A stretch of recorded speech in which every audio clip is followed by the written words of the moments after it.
Now, if I didn't know any better, I'd say that you're looking at running for president again. Do it. Do it. Look at me. Do it. I will personally write you a campaign check now on behalf of this country, which does not want you to be president, but which badly wants you to run. I am officially running for President of the United States, and we are going to make our country great again. There's not going to be a President Donald Trump. I think that man will be President of the United States right about the time that spaceships come down filled with dinosaurs and red cake.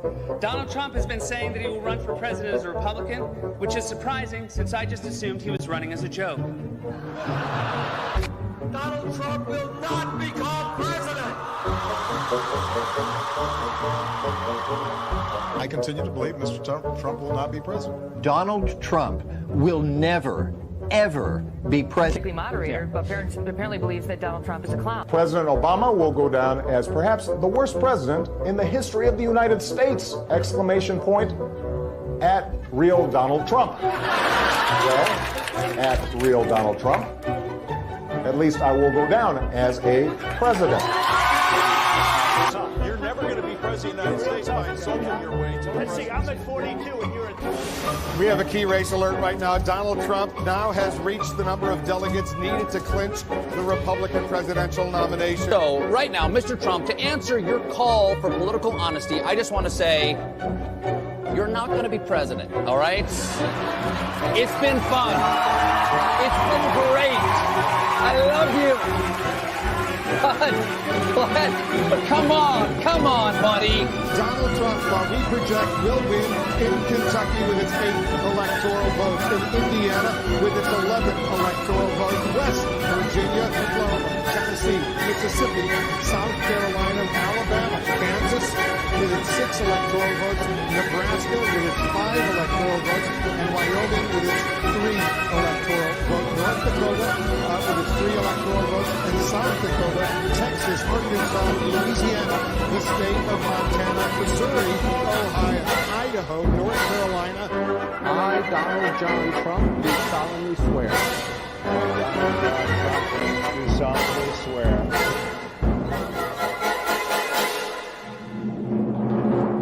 Together, we will make America great again.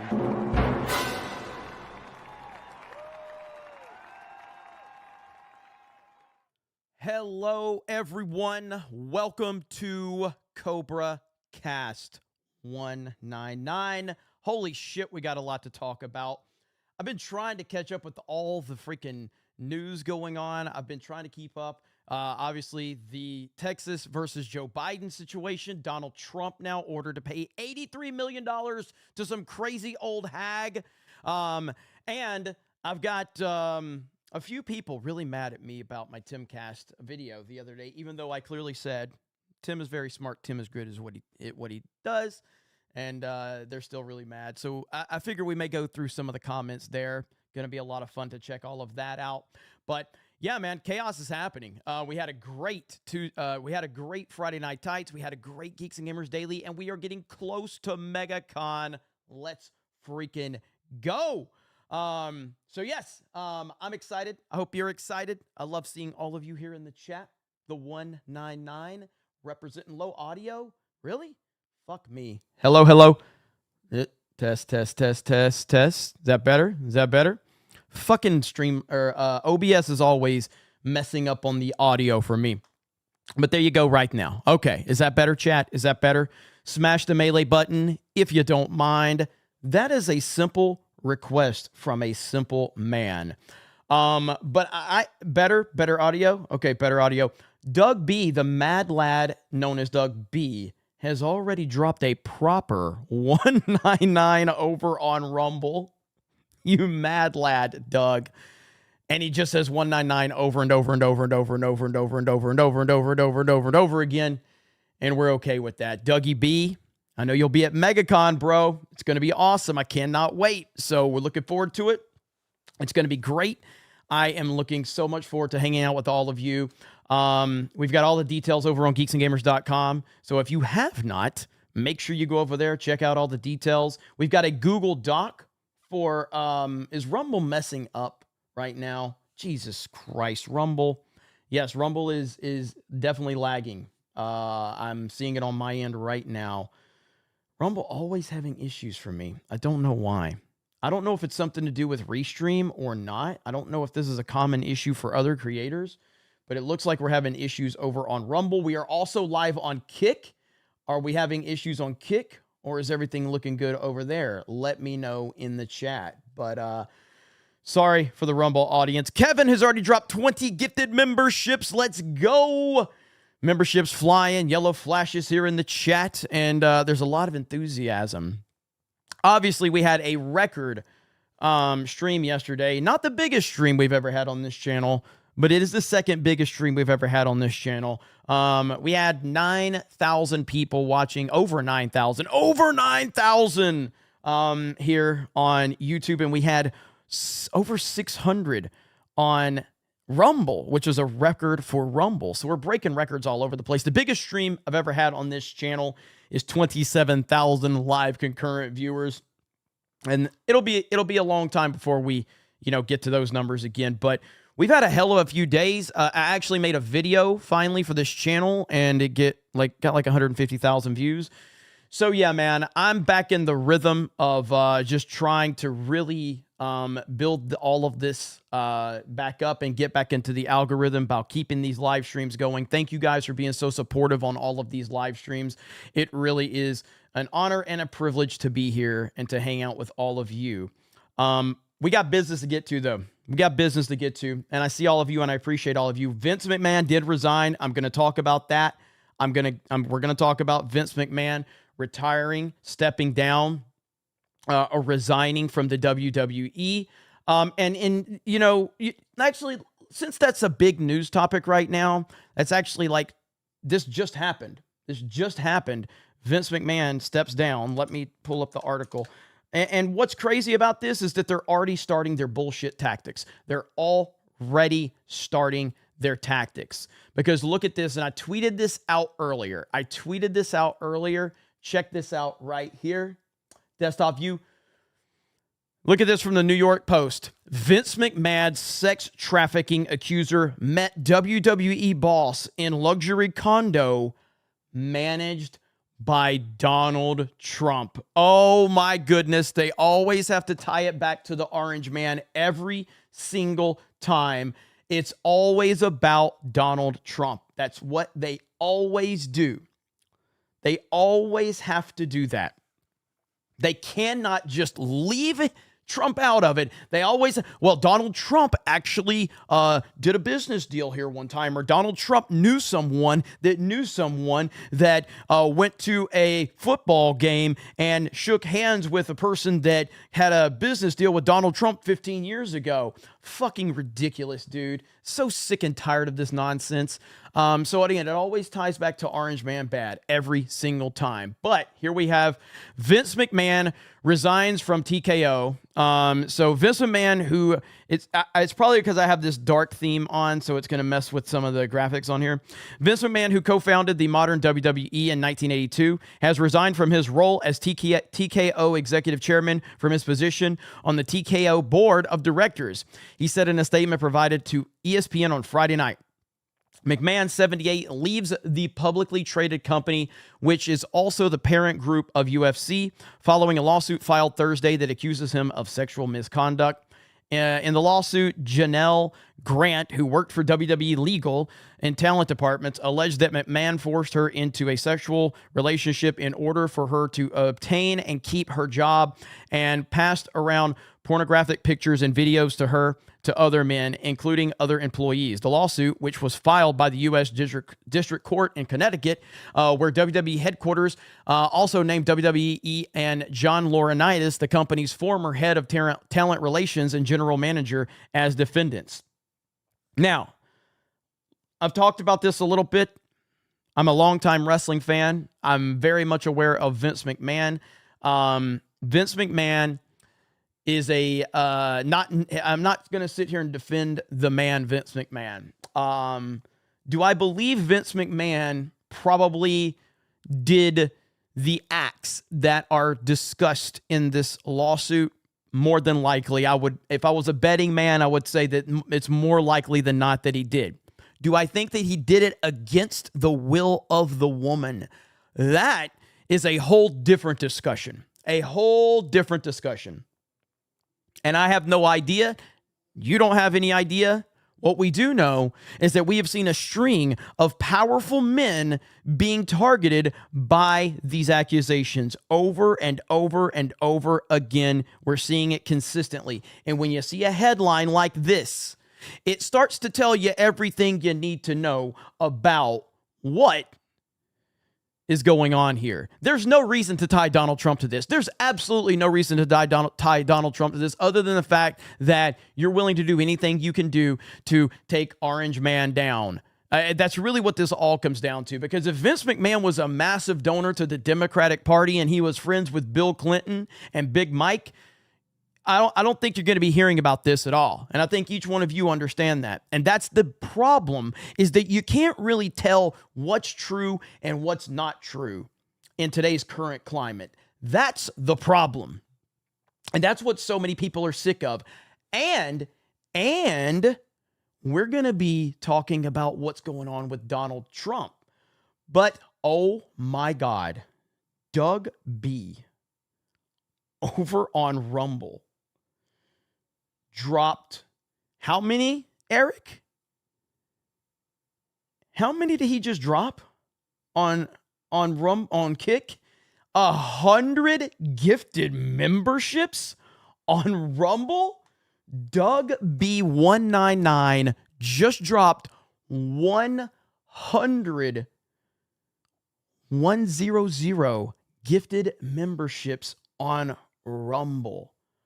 Oh my goodness. Insane. We are live on Kick. We are live on Rumble, and we are live on YouTube. And you guys are crazy. Now, again, you know, look, I'll stream on every platform. I'll even start streaming on Twitter, okay? Because at the end of the day, I love YouTube. YouTube has given me a great opportunity, and I'm very happy with YouTube. But I am committed to giving the audience the show wherever we can do it, wherever we can make it happen. And so we have support on Kick, we have support on Rumble, and we have support on YouTube. And I appreciate each and every one of you. So holy shit, man, that is wild. Thank you, Doug B, you freaking mad lad, you. Unbelievable, man. Unbelievable stuff. Thank you so much. Now, there's so much more going on, and I think we need to jump right into it, and that is what's going on with President Trump. What's going on with President Trump is insanity. It's absolute insanity. Today in New York, and this ties into the Vince McMahon story. Today in New York, President Trump, the 45th president, I want to make sure people understand this. I don't care if you like Trump. I don't care what your opinion is of him. I don't care who you voted for. All of that shit is irrelevant. It's all irrelevant to what is happening right before our very eyes. Donald Trump was found to be, I don't know if the term is guilty or liable. I think this was a civil trial. But Donald Trump, let's go through it really quick. Donald Trump was found guilty. Okay? Let me see if I can find the specifics right here. Here we go. All right? God, it always does that. A jury has reached a verdict in the Trump defamation trial. Determines Trump will have to pay E. Jean Carroll $83.3 million in damages. Absolute insanity. Trump will have to pay $65 million in punitive damages, $11 million for reputation repair program. And now, I'm not an attorney. Does reputation repair program means that she needs to have her reputation repaired?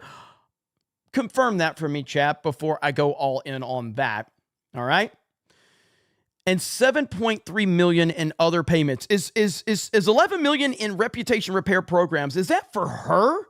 Does that mean for her? Oh my God. If that means that, oh my God. Yes, that's what that means. According to the New York Times, the amount was so much that reporters gasped when it was read out loud. Now, that's why this ties into the Vince McMahon situation, because you can't take these things at face value. You just can't do it. You can't take things at face value anymore. Reputation repair program. Before we get into Alina Habba, and I'm sure we'll, that's interesting wording there. But before we listen to Alina Habba, let's listen to stuff like this. This is the jury, okay? This is a reporter reading out what happened. Listen to this. We do have a verdict. Listen to the excitement. Listen to the excitement. We do have a verdict. E. Jean Carroll did suffer more than nominal damages as a result of Mr. Trump's publication of these two June 2019 statements. The first amount for compensatory damages for her emotional pain and anguish is $7.3 million. The amount for the compensatory damages for the reputation repair program is $11 million. We're now moving on to the questions about whether Trump acted with malice. Remember, the questions have to be answered. She's about to have a panic attack of happiness. She's so happy. She's overwhelmed with joy. She's overwhelmed with joy. In the affirmative to get to a question of punitive damages. We are still waiting for that answer. As you wait for those answers, that Mr. Trump acted with malice. I'm sorry, Mr. Trump acted with malice in making the first of those statements. That's the June 21st, 2019 statement at 5:17 p.m. in which he denied it for the first time. And similarly, we are waiting to hear whether in making that yes in June 22nd, 2019. You're correct, whoever said it. She's basically about to have an orgasm for the first time in her adult life, probably because no man would ever touch her. This is the most happiness she's ever had in her life, was Donald Trump being thrown under the bus by a Clinton judge. Did also act maliciously or out of hatred or ill will in defaming her on that day. And here comes the punitive damages award of $65 million, Alicia. So $65 million in punitives, $11 million in the reputation repair program, and $7.3 million in in the emotional harm, for a total of 83. Emotional harm. Emotional harm. $8.3 million. That's a high eight-figure award. I had predicted we'd be high eight figures or early 100 million. Certainly less money, I think, that E. Jean Carroll's lawyers had hoped, but $83.3 million is nothing to sneeze at. This is insanity. This is insanity. Now, who are we talking about here? Who are we talking about here? We're talking about this loon right here. This is whose reputation needs to be repaired, apparently, right here. That's because some very distinguished mice live here. Kahneman lives in the kitchen. Taberski lives in the bedroom. This is my shed. And on that side are the books that most influenced me growing up. On the door are the lists of my dogs: Marky, Fortuna de la Spunky, Heidi, Tits, Bloody, and Hepburn. The streams and the rivers were dry, and it so horrified me that I came out and started painting the rocks blue to indicate that there was once a river here. And then after I got done painting the rocks, I just sort of walked over here and then did that tree and then did that tree and then I did this tree. And then pretty soon I'd done this whole forest. A Clinton judge in New York just... Right here, Benny Johnson. The court ruled that Donald Trump is not guilty of rape in the case of E. Jean Carroll. Yet the same court ordered Trump to pay the lunatic woman $83.3 million. Another example of how the government has been weaponized against Donald Trump in an attempt to ruin the man. This is unbelievable. How, look, this woman is fucking crazy. People read an advice column because they want to say, Oh my God, thank God that's not me.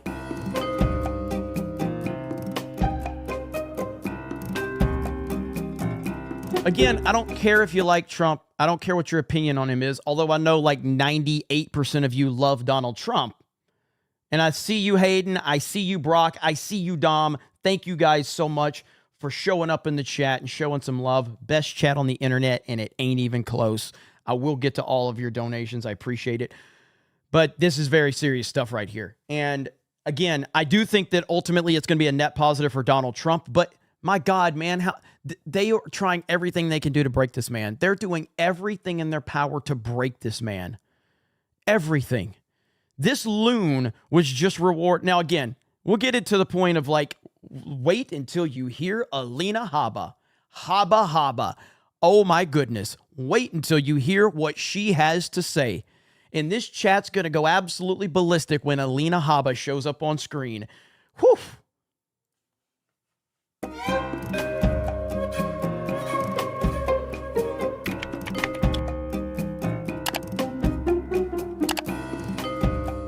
I like to stay up late, I like to sleep late, and I like to live like 90 in between. I get up around noon, and I stagger outside out the store, and I throw open my arms, and I thank God I don't have children.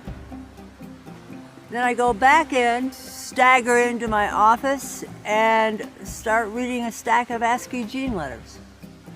I never thought much went on in the morning anyway. Women have facials in the morning. They have their hair done. Not me. I like getting up at noon. This person is mentally deranged. And a Clinton judge just rewarded her $80-something million because she decided to accuse the former president of the United States of America, the current frontrunner for the Republican nomination, and the current frontrunner to become the next president of the United States of America. They just said that he needs to pay her $83 million when there was no evidence to support any of her claims whatsoever.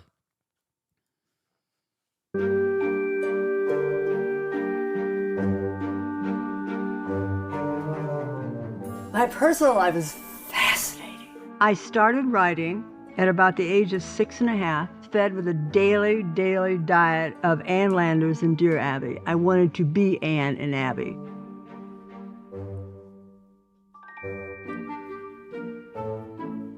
Oh, here, hang on. I have something that explains the Ask Eugene column in a perfect thing. Here I come through here. This is what I've been doing for 25 years. I'm a cheerleader. People get down and depressed and a little confused and they need help. This is what I do. I yell and I scream and I help them get through their difficulties. She gets more favorable coverage than President Trump. It is painful, Nips Litter. I agree completely. I know, I'm sorry, but like any good story, there's a good payoff. I need you to be angry so when you see Alina Habba, now obviously you're going to be happy when you see Alina Habba. Who isn't? But we got to pay this off, all right? We need the proper payoff. Storytelling is important. Storytelling is important. The secret to the advice column is I don't know anything. It's the people who've been writing to me for 25 years who taught me everything. Those are the people. You can't read a stack of Eugene letters without learning more than reading Shakespeare. You want to see some old Ask Eugene. All these are Ask Eugene, Ask Eugene, Ask Eugene. I have every single letter that's ever been sent to me. I have shopping bags full of actual stationery with letters. This man has given his wife a $30,000 engagement ring. He wants her to give him a $6,000 watch. Well, she did. If you're just tuning in, this lunatic right here, this psychopath, this mental patient, this is the person that has accused Donald Trump of sexual assault, and a Clinton judge in New York, without any evidence whatsoever, has ordered President Trump to pay this crazy person $83 million. because then he wanted a Rolex. How she's handled this is she's had an affair with somebody at the office. The questions have remained the same. They want love. They want to be a size 6. They want their children to Mountain do Mutt well. said, for this, I want refunds to super chats I never posted. Respect, my friend. Respect. They want to have a purpose in life. They want those same things. And Okay, I'm calling it at 3 minutes. I personally can't take any more of this either. Now it's time for the payoff chat because that person's absolutely insane. So that is the nutcase that they have decided is a credible person to accuse President Trump of sexual assault. Now it's time for the main dish. This is Alina Habba, President Trump's attorney. Right after the jury decided President Trump needs to pay $83 million. This woman is the most badass chick there is, and there ain't nobody even close. No. I'm glad you asked me that question. No, I'm not having any second thoughts about representing President Trump. It is the proudest thing I could ever do. What I am having second thoughts about is the license that I stand here with that the people in there are supposed to have. I have not spoken because I respect my ethics while I'm on trial. But let me now speak about what has happened. I have sat on trial after trial for months in this state, the state of New York. Attorney General Letitia James, and now this. Weeks. Why? Because President Trump is leading in the polls, and now we see what you get in New York. So don't get it twisted, whoever asked me that question. I am so proud to stand with President Trump. But I am not proud to stand with what I saw in that courtroom. I'm not finished. Let me just finish my questions, please. Before I walked into court, that judge decided that every single defense President Trump had, we were not allowed to raise in front of the jury. It is in writing, and I encourage the journalists, the real journalists, to take the minute to look at his orders. There was no proof. And I couldn't prove that she didn't bring in the dress. There was no DNA. There was no expert. My experts were denied. Two of them were denied to come in. They denied his defense, denied the former president of the United States. If you think they can't do it to you, they just did it to Trump. They didn't let me bring up that Reid Hoffman funded Miss Kaplan. And you know what we got in there? That my witness, who was her friend, who said that she is a drug addict and the drug addict is herself. That friend, I found out in there, was paid for by Miss Kaplan's firm, and that is disgusting. That is a violation of everything I stand for, and that is why I stand with Trump.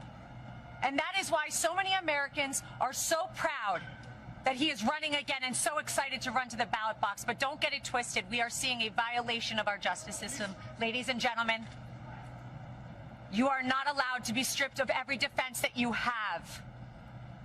You are not allowed to be told that you can't bring it up. And imagine a point where a judge tells the lawyer, before your client, the former president of the United States, the leading candidate and obvious nominee for the Republican Party, before he takes the stand to defend himself, Ms. Habba, tell me the questions you're going to ask in open court and tell me exactly what he's going to respond. So she's forced to have to, oh my God, dude, how is this possible? How is this legal? How is this America? Who isn't asking this question right now? You are fucked if you're not sitting here being frustrated beyond belief. This is sick and twisted, but it's going to be okay. Then edited my questions, edited the response he was allowed to give. And guess what my client did? He took the stand. He abided by the rules of this corrupt system that I have seen. We will immediately appeal. We will set aside that ridiculous jury. And I just want to remind you all of one thing. I will continue with President Trump to fight for everybody's First Amendment right to speak. Everybody's a right to defend themselves when they are wrongfully accused, and to be able to say, I didn't do it. And to double and triple and quadruple down and say, this is wrong. This is wrong. But we are in the state of New York. We are in a New York jury, and that is why we are seeing these witch hunts, these hoaxes, as he calls them. And this is another one of them. Be brought in New York, in states where they know they will get juries like this. It will not deter us. We're fighting, and I assure you, we didn't win today, but we will. That was made in there, and the behavior I saw in there, some of which was reported widely today, gave us the most perfect record on appeal, and even if I needed it, which I don't, we were stripped of every defense, every single defense before we walked in there. And I am proud to stand with President Trump because he showed up, he stood up, he took the stand, and he faced this judge. And you know what? I'll continue to do so with him. Yes. Ms. Habba, is the former Of course I've spoken with the president. Ms. Habba, is the former president scared now of the consequences of his actions? The former president does not live his life in fear, as you've seen every single day. The former president and probably future president will continue to fight for Americans. Thank you very much, everybody. She is a badass. This is insanity, everybody. How are we living in this world where this is happening? This is crazy. There's this clip of this loon, by the way, where she was on Anderson Cooper. I'm trying to find it. I know I yeah, right here. This psychopath. Oh no, let's see. I don't know if this is the Anderson Cooper clip. This is her. This is the psychopath right here. Charge against Donald Trump for this? Why not? I would find it disrespectful to the women who are down on the border, who are being raped around the clock down there. But for the women down there, and for the women actually around the world. And it was all fairly playful. It was charming. It was exciting. Remember what Donald Trump was like in 95, 96. On the counter were these fancy lingerie boxes that they used to have back in the 90s. Yeah. You wore lingerie in the 90s, I'll bet, Joy. Well, he didn't suggest it. He shouted it. He shouted lingerie. Lingerie. He may have shouted underwear. Yeah. Okay. Were you scared? Were you angry? Were you... I was too panicked to be scared. Too panicked to be scared, okay. Totally, and I put my life on the line. Do you think that if I'm not mistaken, all of this was not allowed in court? I'm pretty sure that none of this was allowed in court. Can anyone in the chat verify that for me? But I'm pretty sure that they did not allow any of this to be used in court, which is absolutely insane that none of this was allowed in court. A second. What do you mean you put your life on the line? Well, people have told me I have to be careful. You've gotten death threats. I am not looking at death threats. I have the idea that I'm going to make him put it on over his pants. That was my idea. Mm-hmm. You see how funny that would be to make him put that on? Yeah. I guess my question is could there be any DNA on there? I have no idea. I do not know if the president ejaculated. Have no idea. Lawrence, I wish I had said, I'll tell you my age if you show me your tax returns. Mm-hmm. Yeah, it would have been helpful now. Well, so I'm holding my handbag like that. The only reason I know I'm holding my handbag is because I discovered it in my hand when I got to the street. The statement that he said, which he's just made, which is, she's not my type, number one, that was the number one thing. I love that I'm not his type. I'm an archer. I have bows and arrows, you know. Yeah, fine. I think there's just too, never mind. I think most people think of rape as it is a violent assault. It is not. I think most people think of rape as being sexy. Mm. Let's take a short break. Think of the fantasies. Mm. There is nobody that thinks that any of that is okay. She just said that she believes that most people think rape is sexy. She just said that. Is the audio out of sync? It shouldn't be. I hope everything's good from that perspective. But yeah, she just said rape is sexy. That was not allowed in court. That was not allowed in court. Can you believe that? I mean, absolutely. But I've got a good video to show you guys as to what's going to happen. This is what's eventually going to happen right here, baby. Watch this. Watch. I can't play the audio very much. Just wait for it. Just wait for it, ladies and gentlemen. This is 2024. Look at Perez. Look at him. He's pissed. Just wait for it. Here we go.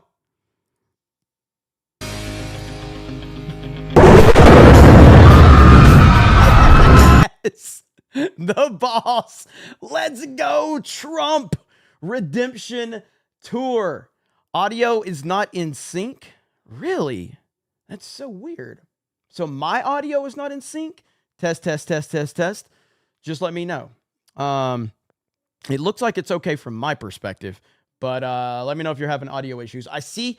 Holy shit. So we have, is Rumble up and running? Doug B dropped a 50 on Rumble, you mad lad. I don't know if Rumble is up and running or not. I know Kick is looking good right now. So we are live on Kick, Rumble, and YouTube. I appreciate it so much. Oh, the Twitter audio is off sync. Okay, that's the desktop audio. So, okay, got you on that. Yeah, Rumble's been having troubles, but YouTube, Okay. you're fine. All right, cool. Kick, you're good. So the chat's going crazy. A lot of people are saying I should go into slow mode on the chat. I don't know if we want to do slow mode. I mean, yesterday we had 9,000 people watching. I don't know, is slow mode, like, would it help the chat? Would it make it better for you? Just let me know. I'm open to hearing what you have to say, but you guys know I like to see the chat going crazy and fly. That's what I like to see. Now, Valuetainment actually did a live reaction to this news, okay? Valuetainment did a live reaction to this news, and I want to watch their reaction. Have not seen this yet, so I want to see what they have to say and get their opinions on everything. So let's hear what they have to say. Breaking news just happened literally 5 minutes ago, okay? Jury finds Trump must pay $83.3 million. What? Oh my God. To Jean the crazy Carroll. girl? Yeah. That's Which unbelievable. one was E.G. Carroll? Yeah. The one with Anderson Cooper? That's right. That's the that one. weird lady. Rate me Can with you this- pull up that clip? No way. First, let's read the story first, Rob, and then we'll go and pull What up the the clip. hell is going So on? can you go closer to the story Are so you we can telling actually... so the sync Okay, is so bad Trump on last- even these videos? Okay, I can fix that. I can fix that. So this can be desktop audio. So we will properties. Okay. Default. All right, now let's see what happens. Verdict absolutely better? ridiculous.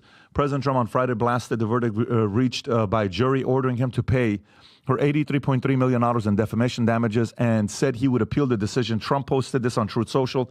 Absolutely ridiculous. I fully disagree with both verdicts and will be appealing this whole Biden-directed witch hunt focused on me and the Republican Party. Our legal system is out of control and being used as a political weapon. They have taken away all First Amendment rights. This is not America. Is there anything else below it, Rob, or that's it? That's it for right now. Go back to a different story. Let's see if a different story is saying something else. Zoom in on some of those. Let's see who that is. Okay, that's what? That's WAPO. I'll watch it, yeah. Federal court 2000 character that kicked off years of threats and harassment Still from off? the former Okay. president. Is it unwatchable? Is it to the point where it's unwatchable? And supporters. Most of the award involved $65 million in punitive damages after jury concluded that Trump acted spitefully and want only towards Carroll after she accused him sexually assaulting her in 1990s. Jurors also awarded a combined $18.3 million. It's fixed. Some people are saying it's fixed now. So no, it's fine. Okay. And compensatory damages. Trump won the Republican presidential primary in New Hampshire earlier this week. He also already won the Iowa caucus. Can you pull up the clip with her and Anderson We don't have to Cooper? watch that again. And We don't need to You're watch probably going that to find again. it We don't need easier to on watch Twitter that if you shit have again. Look, it. $3.3 million. Tom, what are you thinking right now with this? Well, we only have a couple things in the headline here, but it says 18.3 in compensatory damages, 65 in punitive. So the punitive is like the bonus on top, which means extreme that the jury found that it was done with extreme intent. And the compensatory damages, it says, what she said is Trump said bad things about me, and then all of his people jumped on the bandwagon, which were ignited by Trump, and they have been hammering my character. I deserve compensation. Now, ultimately, the same thing that has happened every time we've seen something play out like this, every time he's indicted, every time they've raided, or they go after Mar-a-Lago or some legal bullshit, what happens? Trump gets the massive bump from support because normal people are seeing this. I mean, do you think anybody's going to see this and go, oh, I'm not going to support Trump now? He's only going to get more and more popular. But there's more to it, and we're going to talk about that in just a minute, okay? We're going to talk about this in just a minute. And the jury said, yep, you're going to get 18.3 in compensation. And on top of it, we think that it was so bad that the ex-president, should be also hit with an extra punitive. Now, punitive is, punish. So it's not just compensation, it's punitive. You add them together, it's 83. So when you hear Trump saying we will appeal both decisions, that's what he's talking about. There's two decisions in one here. However, the operative phrase here is he will appeal both. Most things like this go forward to at least 2 rounds of appeal, and it takes years. But it is nonetheless not a good thing that the verdict came out like this. Here's some insight from The Guardian. So nobody's writing a check today.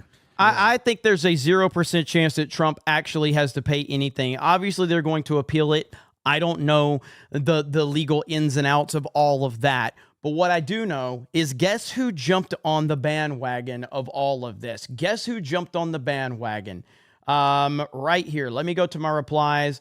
And the person that pounced on this immediately was Nikki Haley. Nikki Haley says Donald Trump wants to be the presumptive Republican nominee, and we're talking about $83 million in damages. We're not talking about fixing the border. Yeah, the fuck we are, you dumb bitch. I don't know if you've been paying attention, but that's literally all we've been talking about. We're not talking about tackling inflation. America can do better than Donald Trump and Joe Biden. She has been ratioed to hell. This person has been fake. The support for this person has been completely fake and co-opted by Democrats and Democratic donors. They are putting money into this, and it's all meant to continue to drag this out. She's been ratioed. There are 11,000 comments. I commented and I just said, you're a terrible person and everyone hates you, Trump 2024. She's sick, dude. She's sick and disgusting. What I just don't understand how people can not see what's going on here, but it's getting worse because all of this is tied together. And I'm going to show you what I tweeted earlier. This is about Texas, so we're going to talk about Texas for a minute. I said, as cool as it is to see so many red states standing with Texas, I can't help but think, why? The southern border has been a problem for a long time. Suddenly, less than a year from the general election, we're finally seeing unity against all this nonsense. Something else is going on. I said, isn't it funny how important black lives are when politicians have an election year? Now suddenly the future of America is something worth unifying over. Well, it's been something worth unifying over for a long time. Why is it suddenly now that this is all happening? And that's a concern. And I brought this up too when I retweeted right here. I retweeted Laura Loomer. And I said, Biden is not making these decisions. I said, he hasn't been making these decisions. But whoever is making the decisions is determined to bury Biden's approval rating before the general election. Whatever they have planned, it's not good. And it's not good. It's absolutely terrifying. That right now, that is where I'm looking at it from. Now, again, I am happy. I am happy that there are people unifying with Texas. I'm glad that Greg Abbott is, and I know the meme of like, oh, standing for something. I'm glad that Governor Abbott is actually standing up against all of this. He called Biden's bluff today. I'm just telling you, man, when it seems too good to be true, how many of us believed in aliens until the government told us that there were aliens? And then suddenly we were like, okay, I guess I don't believe in aliens anymore. When you are being told about this, and I know the mainstream isn't covering this that much, but when you are constantly being told about all of this stuff, I ask myself, where has this unity been? Why haven't the red states, the southern border has been a disaster forever. Now, suddenly in 2024, like 10 months from the election, now we have unity? Now? I don't know what to think of it. All I know is that it feels like something more is going on. And that is a scary, scary situation. Because as I've said, go back to COVID. They shut the entire world down. They stopped families from seeing each other. They stopped relatives from going to visit their grandmothers and grandfathers on their deathbed. They stopped people from seeing each other. They locked people in their houses. They put masks on babies. All in an event to try and control. And they learned that they can control people. That's what they learned. They also learned that they can't do it again, but they can do it differently. This is all about control. Powerful people like to control. Powerful people don't like when they don't have control. That is a very concerning thing. And again, I'm very Texas people should be proud, but you should also be concerned about why are we seeing this now? Why did it take this long? It's like a bunch of people sitting around watching some guy assault a woman, and then suddenly those guys that have been sitting there for 2 hours watching a man assault a woman, suddenly now all these guys are going to go, hey, we need to stand up and do something about this. Well, what about the last 2 fucking hours, bro? Like, what now? We've been seeing the southern border has been overrun. Illegal immigration has been a huge problem. And so now, suddenly, all of this unity, it scares me. And as I've said, I've been saying this for at least a year. I do not believe that Joe Biden will be the Democratic nominee. And I hope I'm wrong. I want to be wrong. I pray that I'm wrong because I want him to be the nominee. I want the pressure on Joe Biden to stop right now, because I want him to continue to fumble and bumble his way into the election for 2024. Because as it stands right now, there is no foreseeable way that Joe Biden can defeat President Trump in November. There's no way. There's no way that Joe Biden defeats him. And the Democrats know that, and the rhinos know that. And because they know that, I feel that they are planning something. What that is, I don't know. Trump's punishment was excessive. I think it was far more than excessive. I think it's downright illegal. I would definitely say it's more than excessive. It's downright illegal. And let me throw over here to the chat for a minute. I got another window I'm going to pull up. Again, thank you guys so much for being here. We got Young Rippa in the chat. What's up, Young Rippa?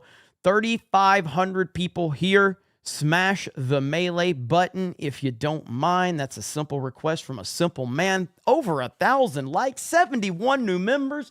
Doug B has dropped 100 members on Kick. Doug B has dropped massive super chats over on Rumble. I think Rumble's back up. Is Rumble back up and running? Let me ask my chat over there if Rumble is working now. The fact that you guys are so dedicated to staying over there, even when Rumble is having problems, is really cool, and it's a testament to all of you. So good stuff indeed. Thank you guys so very much for being here. We had a great couple of days here on this channel, and we're continuing to grow, and we're continuing to find more and more stuff to talk about. And we got to talk about something that I didn't think. Well, before we get into that, we're going to talk about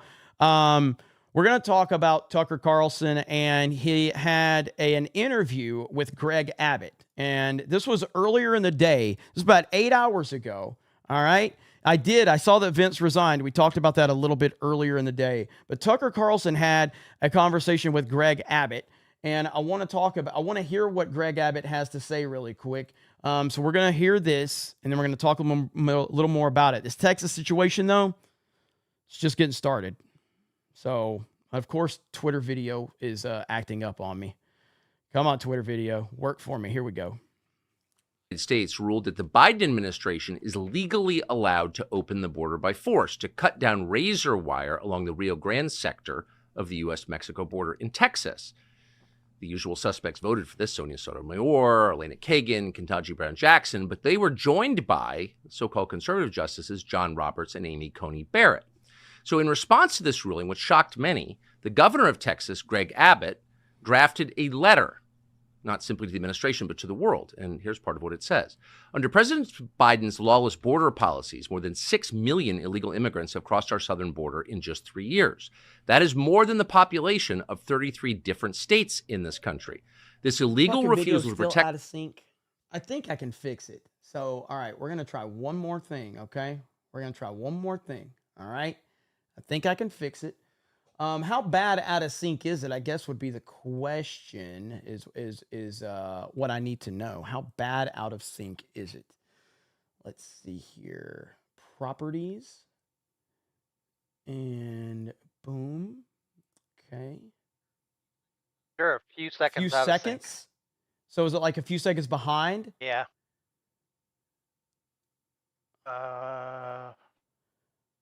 Okay. Yeah. Let's see here. All right. So if the problem is fixing it during a live stream is probably not the best idea. Let's see if that. The states has inflicted unprecedented harm on the people all across the United States. Abbott goes on to say the state of Texas has the authority under the Constitution to, quote, protect itself.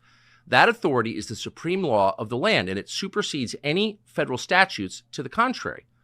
And then, following very quickly, 25 other states with Republican governors signed a letter pledging their support to Texas and its constitutional right to defend itself and this country.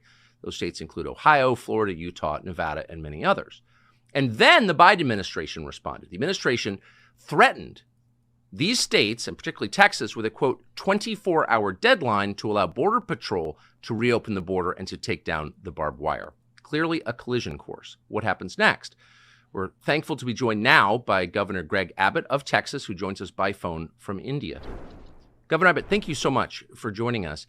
If the administration declares that it plans to federalize... Mandy F says, tuning in after finding you last night. How many first-time viewers are here because of our stream yesterday? Really appreciate you being here. Thank you so very much for that. I am going to discuss that. I'm going to discuss the fallout from some Tim Pool fans that were in my comments section that were very, very, very angry. So I will talk about that. I am going to address that. Yeah, I see a lot of me's. All right, well, first of all, welcome in, okay? Welcome in to all of the new viewers. And Mandy F says a happy change. Well, thank you. I appreciate it. I would never ask you to stop watching Tim Pool at all. I would just say, hey, if you're looking for a different, show from time to time, we would love to have you here. No doubt about that. But at the same time, as I've said, Tim is very good at what he does. He's very, very smart. And he's created a hell of a show. And I have nothing against him. But we'll talk about that specific stuff a little bit later. But thank you to all the new viewers. Really do appreciate it. The National Guard of the state of Texas, your National Guard, what will be your response? Well, first, I'll be shocked. That would be a boneheaded move on his part, a total disaster. But for one, as you might imagine, we are prepared in the event that unlikely event does occur to make sure that we will be able to continue exactly what we've been doing over the past month, and that is building these barriers, whether it be the concertina wire or other anti-climb border barriers, whatever we've been building. The Biden administration is now trying to attack us because of it, and we will continue to do exactly what we're doing to expand our denial of illegal entry into the state of Texas. With state employees, I assume, not with National Guard, but can you envision a scenario in which you would put armed state employees on the border instead of the National Guard of Texas? We do have other armed state employees on the border as we speak right this minute, and that's the Texas Department of Public Safety, as well as other law enforcement officers, as well as National Guard from other states. I do wish somebody had said it in the chat too, and I've repeated it multiple times now, but like, I wish that we would stop, like, even with politicians right now. Trump's the only guy that's actually saying it, but I wish we could just stop with this nonsense that Joe Biden's in charge, okay? Like, he's not in charge. He has nothing to do with any of the decisions being made. And you're absolutely entertaining nonsense by pretending that he is. He's just not. And you can't be taken seriously as a political leader if you're not willing to just admit that first and foremost. Stop giving credibility to this man when he has no credibility. You're giving him fake credibility by giving the idea or the facade that he's in charge when it's clear that he's not. Start telling the American people what the fuck is going on. And you can be assured there will be more National Guard from other states and more law enforcement officers within the state of Texas and other states. And, Tucker, I just signed a new law in the state of Texas that will go into effect on March the 5th that authorizes any law enforcement officer in the state of Texas to be able to arrest anybody coming across the border illegally. Have you spoken to the president or anyone from the Biden White House about what appears to be an imminent collision? I have not, to be clear. I have spoken to the president about the border. I met him on a tarmac in El Paso and talked to him directly about what was going on. I handed him a letter that had in it immediate solutions he could take that would immediately secure the border without the need of any new law to be passed. Despite the fact that I handed him on altogether 8 different letters, he has refused to ever respond. My point in telling you that, we have laid down the precursor of what's called Article 4, Section 4 of the United States Constitution to show that we have been invaded and we have demanded support from the president to safeguard our state. And they have refused to do so 8 times. And that authorized me to declare an invasion under Article 1, Section 10 of the Constitution to make sure that Texas... Christian Rocker says this is why Tucker should not be VP. We need him doing things like this. It's the most valid reason why Tucker shouldn't be VP. I obviously would love for Tucker to be VP, but if you're... that's a strong argument that he should be doing this because... Let's just go, okay, Trump gets back in office. Trump becomes the 47th president of the United States of America. Much like Carrie Lake and how she's more valuable in the Senate, Tucker in a Trump White House, Tucker Carlson being the leading voice in independent media, it's almost a necessity. It's almost a necessity. That is very true. And you guys have helped convince me of that because the more I've thought about that, I was like, well, if Trump's president, he's going to be fighting the tactics and the bullshit from the media constantly. Having Tucker as the biggest name and most prominent name in all of media, that's a big, big advantage for Trump. Is going to be able to use every tool in our arsenal to defend our state. Of the couple of dozen Republican-led states who've pledged support for you, how many do you think would send National Guard to Texas? I'll be shocked and disappointed if almost all of them do not send. There have been about 10 so far that have sent National Guard or other law enforcement. They now are joined together with us. And this is a fight for the future of America, and they all know it. And so I believe that they will all be in on December. It's just a remarkable moment. And I know you're heading out, but my final question is, how do you see this resolving? What happens next?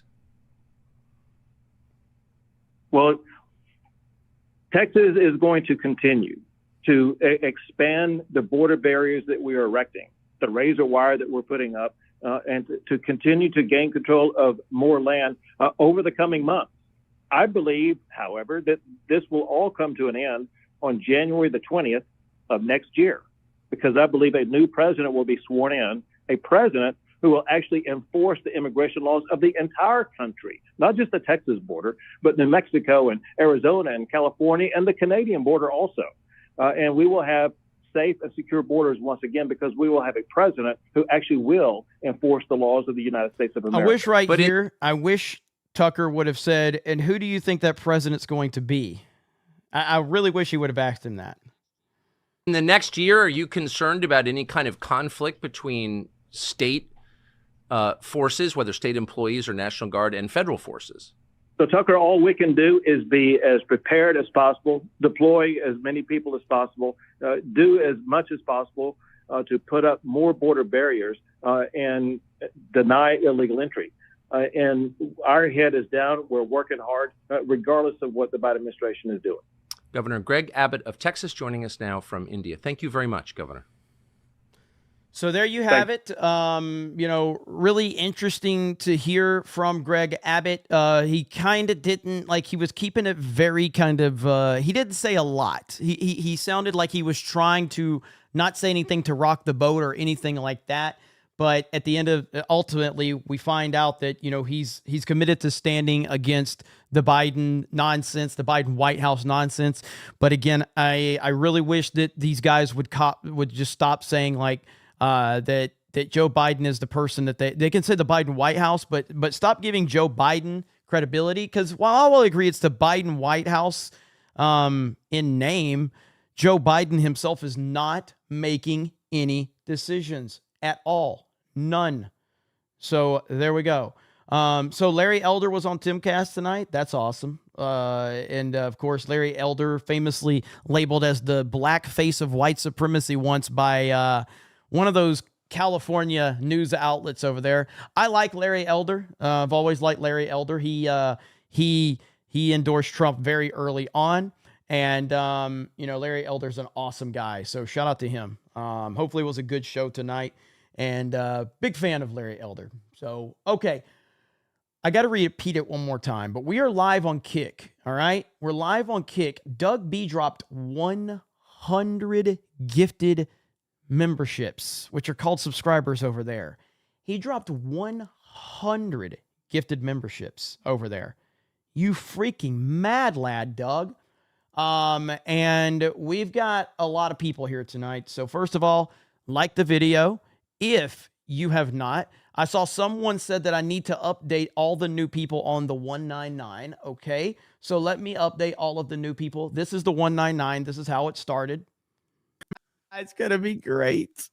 I can't wait for that. Hold on. I got to address someone in the chat here. We got Awesome Guy.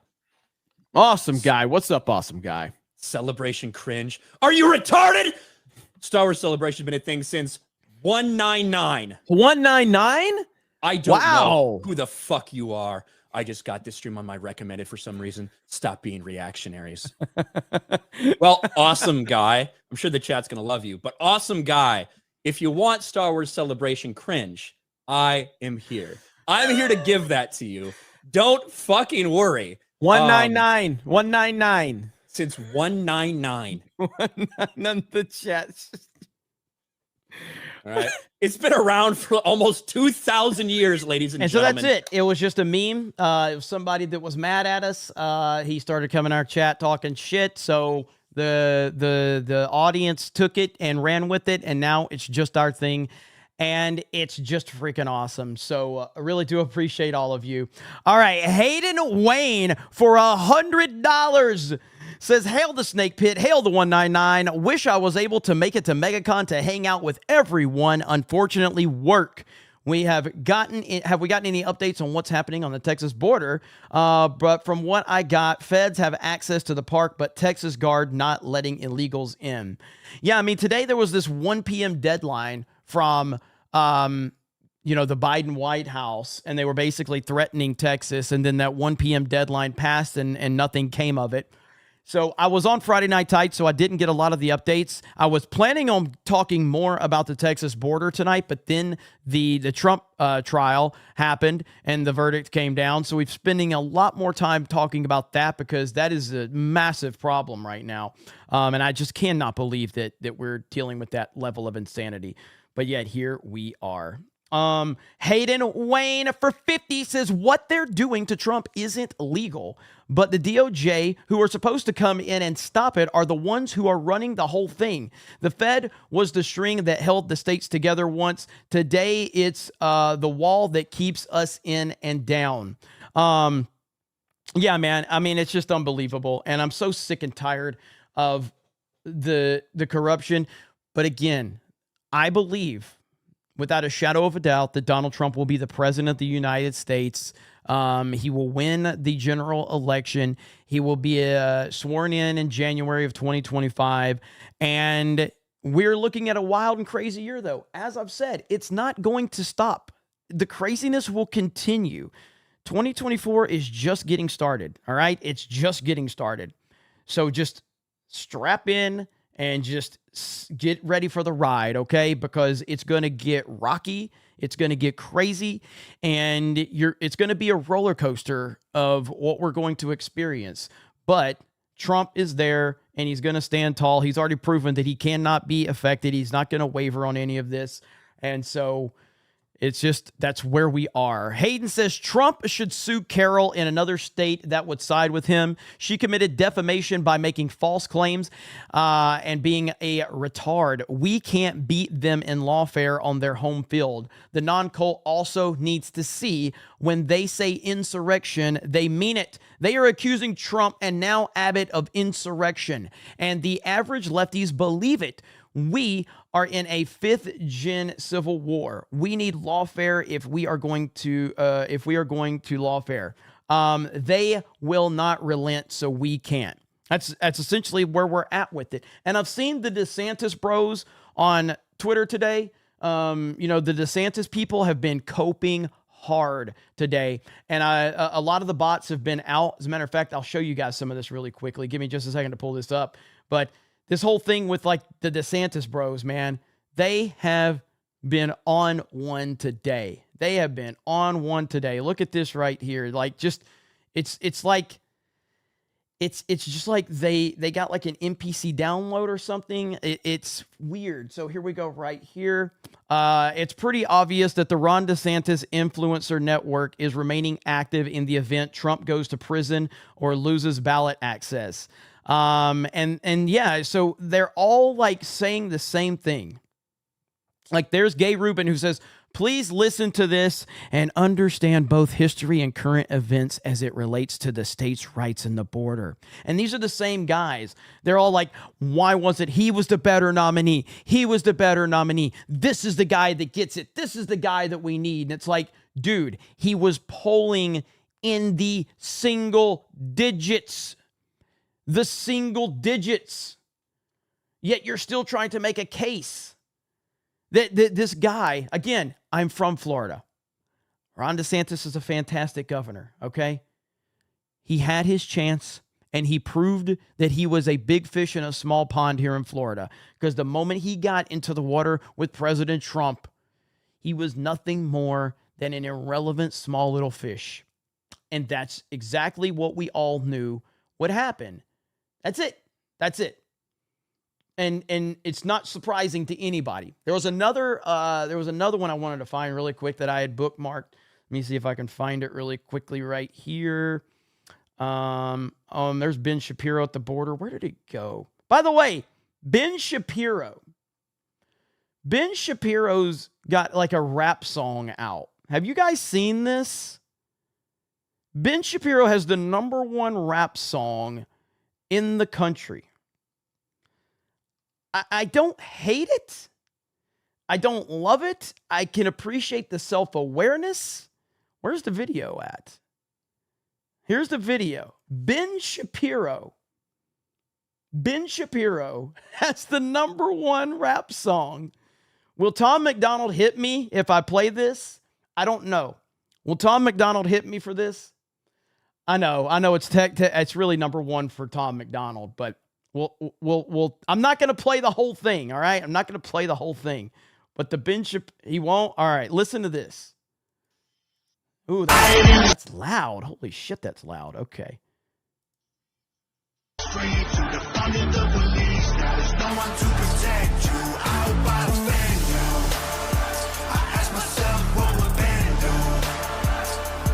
Let's just keep it real facts. Don't care how you feel, man. If you want my pronouns, I'm the man who don't respect. Let's look at the stats. I've got the facts. My money like Lizzo, my pockets are fat. Homie, I'm epic. Don't be a wap. Dog dog, it's a yarmulke, homie, no cap. Look at the graphs, look at my charts. You're blowing money on strippers and cars. You go into prison, I'm on television. Dog, no one knows who you are. Keep hating on me on the internet. My comment section all woke Karens. And I make racks off compound interest. Y'all live with your parents. Nikki, take some notes. I just did this for fun. All my people, download this. Let's get a Billboard #1. This ain't rap. I mean, look. Here's what I'll say, okay? Here's what I'll say about it, all right? I can appreciate, look, I've obviously got a lot of problems with Ben Shapiro. I've criticized Ben Shapiro a lot. I've said that I like what the Daily Wire is doing in a lot of different directions, but I've also criticized the Daily Wire in a lot of different directions. But I'm not the biggest fan of Ben Shapiro because I feel that he misplaces his passion. And again, I'll just repeat, like, if your number one thing that you are worried about is Israel, why aren't you supporting President Trump? Because Israel was pretty damn good shape when President Trump was in office. And so, but Ben Shapiro gets caught up on, well, President Trump's not presidential enough and his rhetoric is so, is so divisive and shut up. Nobody cares about that. And so it just drives me crazy. Like, if that's your number one issue, that's fine if that's your number one issue. But if that's your number one issue, then you should be overly enthusiastic about President Trump getting back in the White House. Just saying. But anyway, with all that said, with all the qualifiers out of the way, I appreciate that they're at least memeing on themselves. Like, this shit with Ben, like, look at this shit. This is Ben Shapiro. And he's like, I mean, I can appreciate that they're memeing on themselves because they know that it's going to get memed. I know there's a lot of people that like Tom McDonald. I at least appreciate what he's doing. I can't say that I'm a huge fan of Tom McDonald's music. It's fine. It's good. I'm not saying it's bad. But it's not something I'm going to consistently listen to, but I can appreciate that they're memeing on themselves and there's a level of self-awareness involved in this. Whereas Tim Pool, not a lot of self-awareness with Tim Pool when he does his music. Not a lot of self-awareness. Tim Pool's like thinking he's like some legitimate, like, rock pop singer or something like that. And he's not, okay? Tim Pool is not, okay? Now, if he would meme on it a little bit and lean into it and laugh at himself like Ben Shapiro is, then okay. But yeah, hey, it is what it is. I felt like we needed to cover that and talk about that really quick because it is funny. Ben got bars, says Seven Cross.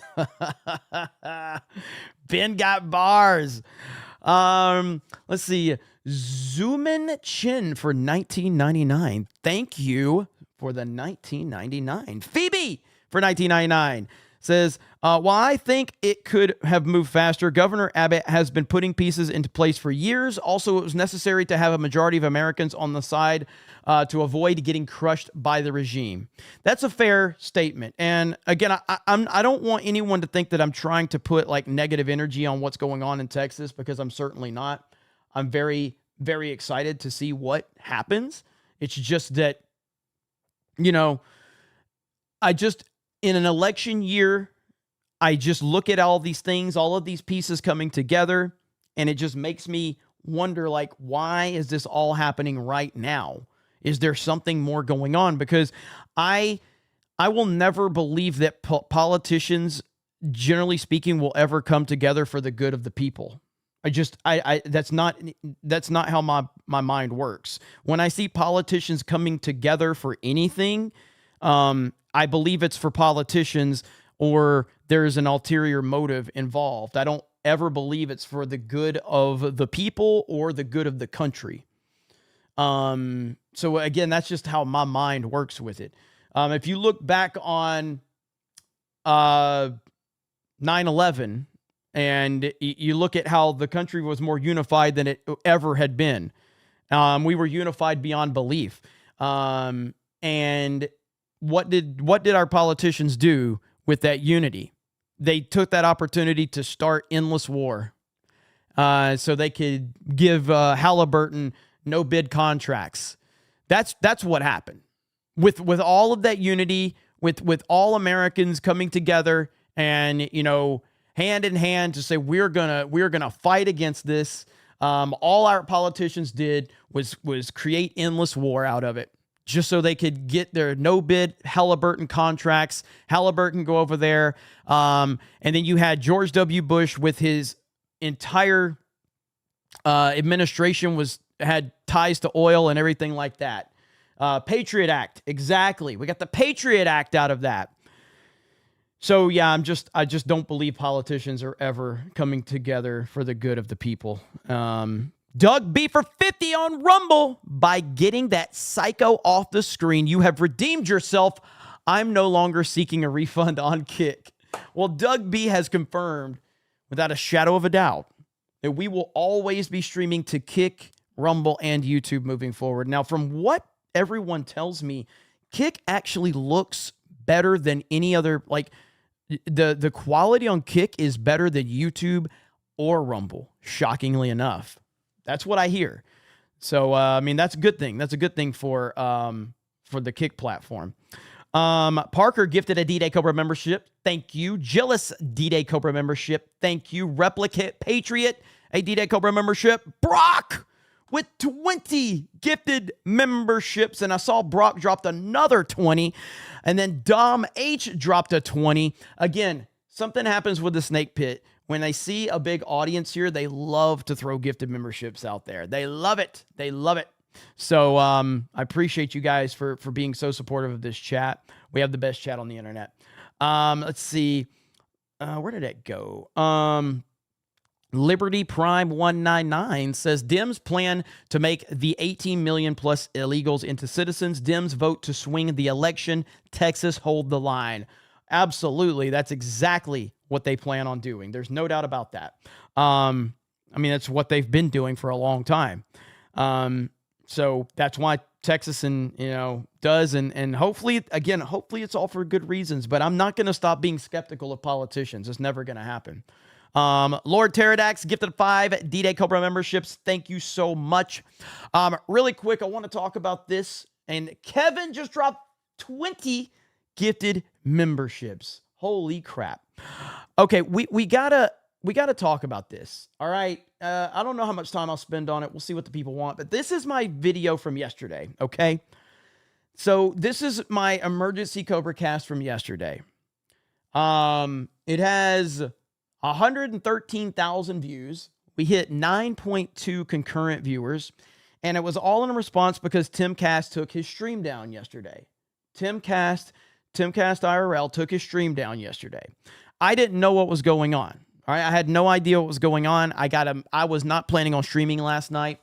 And then someone tagged me on Discord and said Tim took his stream offline again. I'm like, what? Tim took his stream offline? And so I was like, oh, well, okay, well, what's happening? And of course, I decided I was going to go live and give a few people an opportunity to watch something that they weren't going to be put behind a paywall. Not that there's anything wrong with having a paywall. I just think that the way in which he goes about it is a little disingenuous, and that's my problem with it. Because, for instance, I'm live right now. All right, I am one person. Now, obviously, I have Jed and I have Eric that are in the Discord, and they can talk to me right now. You guys can hear from them, but this is a pretty low rent operation we got going on here. Okay. It's running through OBS. It's running through through Restream, and that's it. Pretty low key, operation here. Nothing, no big deal here. All right. I don't have the budget of Tim Pool. If something happens on my stream, this is how, so collectively, we probably have around 4,000 people watching on all platforms right now. Thank you. For the 4,000 people that are watching, if something happens and I need to end the stream, I would say, hi, everyone. Just so you're aware, we've had an issue with someone saying something against terms of service. We're going to have to end this stream. I apologize. If you give me 10 minutes, we're going to end this stream. We're going to have to private the video. We're going to be back in live in 10 minutes. See you in a few minutes. Bye, everyone. That's it. That's it. That's not what he does. He ends the stream, and then chaos ensues. Everybody panics. YouTube took him down. YouTube took him down. YouTube took Tim down. Oh man, YouTube took Tim down. And all of a sudden, he goes on Twitter. He goes, "We'll be on TimCast in 10 minutes." No clarification, no understanding of anything, not telling the audience that you took the stream down. And again, I understand what he's doing. Nothing wrong with it, but don't act like you're not doing it. So the anticipation is to create a narrative that YouTube took his stream down. Well, if YouTube took his stream down, well, then I must have to go over and support him on his website. That's fine if that's your game. But I think the audience deserves a little more respect than that. Personally, I think the audience deserves a little more respect than that. So that's why I went live, because people said that it happened, okay? So if you go to my comments section, there's some people that are mad. There's some people that are happy. Here's Jesse Kelly. Jesse Kelly is a boss. Love his takes on politics. You know, just got a subscriber out of me. You know, don't want to become a member just to chat. I was pissed when Tim pulled that. Called the people that were calling him out on his BS bots, then tried to claim he never called them bots. Yes, he did. He called them bots. And then ran to hide behind a paywall, even on his live stream, all while I think it was Tim calling others that privated their profiles and hide behind other things, similar nature, cowards. And here he is doing similar things. This bothers me. This bothers me. So right here, this is a long comment right here. Let's see. Let me share this. To say throw people who abuse children out of a helicopter does not in any way violate YouTube terms of service, and here's why. It is not a call to violence. It has no direct threat that was made. Is it cutting people's names off? Man, I don't know if I can adjust that. Let me see if I can adjust this really quick. Give me just a second, because I hate that it's cutting people's names off. So let me adjust the transformation really quickly. We can fix this in 2 seconds. Because we're thinking about the people. Reading your comments, we want you to have credit. There we go, right there, and fixed. Okay. It is not a call to violence, as no direct threat was made. The statement of we should, or it should be done, or simply they should be thrown does not call for anyone's name. So I understand what you're saying, but what I would say is I understand the concern. His concern is valid. Tim's concern of the dude has a show that is the biggest show, probably consistently, probably like outside of gaming streams and like big Twitch streamers. Like Tim's got one of the biggest shows on the internet. All right, that has to be taken in consideration. Okay, so he's got a ton of eyes on him at all times. There's a lot of pressure that goes with running his show. Now, I'm not mad at the guy for pulling the stream down. I'm not mad at him at all. I'm mad that he treats the audience like they're stupid. And it's a manipulative tactic. And that's what frustrates me about it. And my only argument is I won't treat you like that. If that's what you want to do, if you want to support somebody that does that to you, that's totally fine. It's your money, it's your time, it's your energy. You don't have to answer to me or anybody else. But it's basically the Suge Knight, you know, if you don't want a music producer all up in the videos, dancing, singing, welcome to Death Row. And that's kind of, you know, that's my stance on it. If you don't want a host that's going to manipulate you, pretend YouTube's taking you down, you know, come to CobraCast. That's kind of how I look at it, you know? So, but there's a lot of people in here that are really mad at me, and a lot that did, you know. Yeah, right here. Tim loves to tell some grocery bagger to quit his job and live in a van if it means standing by his principles. But when does he ever live by that? I agree completely. I agree. Let's see. TimCast IRL partially funds his staff. He could not risk YouTube striking his channel for a guest call to violence, as he's paying for flights and lodging and for more guests to come on his show. So I call bullshit on an argument like this. I call complete bullshit. Anybody's budget is relative to them. It doesn't matter how big or small your budget is. It's relative. It's all relative. I have a budget. I have a staff. I have bills. If YouTube takes me down tomorrow, I'm fucking done. It's just a reality of, well, I say I'm done. We've had some issues with YouTube, and then I go to Rumble and Kick, and everybody supports us over there. So it would be it would put me in a very uncomfortable position if YouTube took me down. It would put me in a very tough spot. But it wouldn't. But that would same with Tim. Do you think if YouTube took Tim down, he's done? He's a fucking millionaire. He's not done. So it's all relative. So just because he has a staff to pay doesn't mean I don't, doesn't mean you don't, doesn't mean someone doesn't. And even if you don't have a staff to pay, you still have your own budget. And your budget is relative to what you are doing. So we're all under the same thumb of YouTube at the end of the day. All right? That's it. So some of these comments, though, and they're probably pushed down to the bottom. I don't know why they would be pushed down to the bottom. There was one guy who really was mad at me. Really, really mad at me. There's a lot of fucking comments on here. There's a lot more comments on here than when I was looking at them earlier.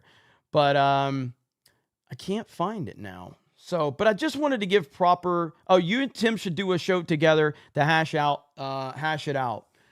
There's nothing to hash out. One person knows the other person exists, meaning I know Tim exists, and then the other person doesn't know I exist. There's no beef. There's me grifting off of someone that's far more successful than me, because that's what happens, and that's it. So there's nothing to hash out. There's me grifting off of someone more successful than me.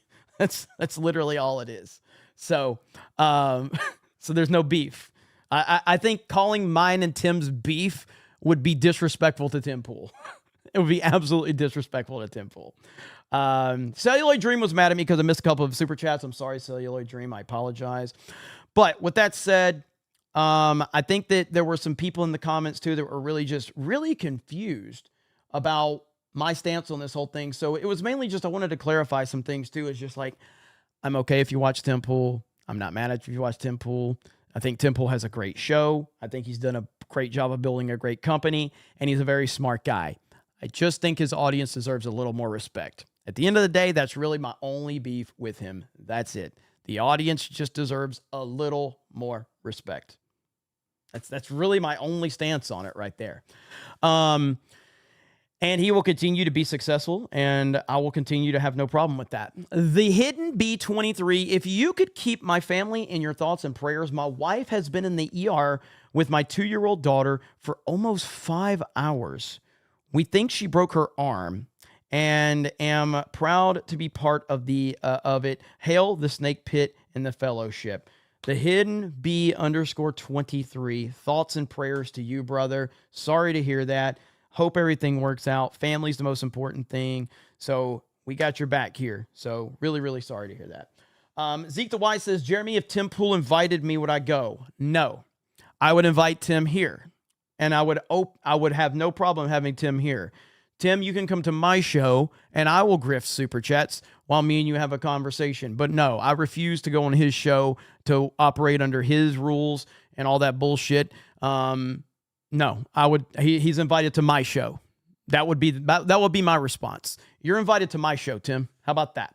Hayden Wayne for 50 says, as a right-leaning Texas libertarian, I've been pretty anti-Abbott for the last several years. I've outright been disgusted by things he's done. Let's see. He's made a few good moves over his last little while. This is the best move he's made, so props to him.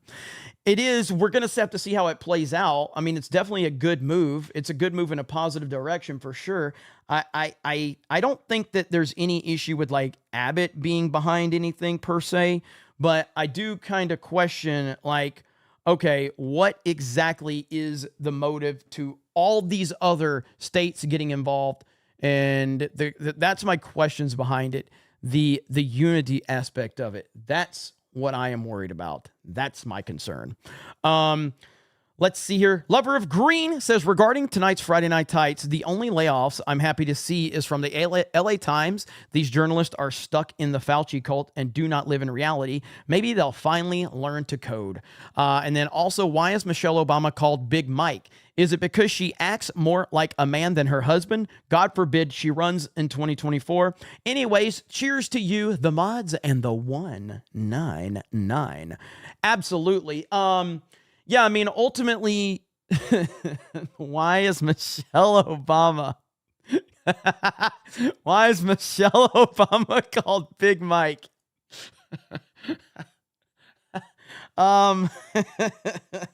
Michelle Obama, if you Google, I'm typing up something else too. If you Google Michelle Obama, you might find that there might be an extra piece of equipment in the southern region, potentially, based on pictures that I don't think have been doctored or manipulated. Maybe it was a windy day, okay? Maybe there was something going on. But there's also, if you go back even further, there's some interesting pictures of Barry and Michelle. And it's really hard to tell which one would be the Barry and which one would be the Michelle. There's also, I don't think there's, again, I'm speculating 100% here, okay? So you need to do your own research on this. I'm just a low-tier YouTuber trying to grift off Tim Pool, so I don't know what I'm talking about here. But I don't think there's any real pictures of her being pregnant. I don't think. So, yeah. That's kind of what's going on there on that front. That's Barry even said me and Michael. Yes, he did. Yes, he did.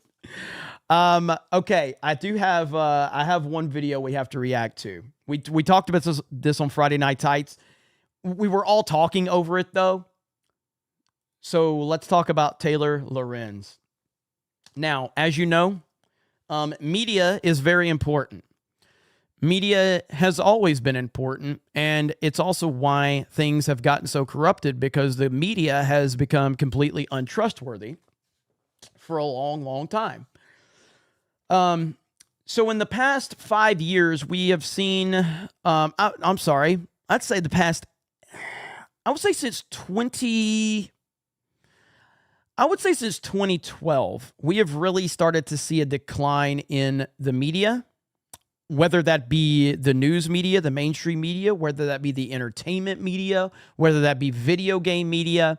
We have seen a decline in the legacy media, and we've seen a rise in the independent media.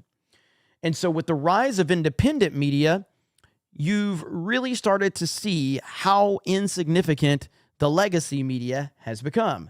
Taylor Lorenz is literally the poster child for one of the worst people in the legacy media side. Taylor Lorenz has doxed people. She has harassed people. People that she just simply disagrees with. She has gone after people. She doxed libs of TikTok. She's put hit pieces out on all types of creators. She's labeled people racist. She's labeled people sexist. She is a terrible, terrible, terrible person. So she uploaded this video the other day. Let's listen in to 92-year-old Taylor Lorenz.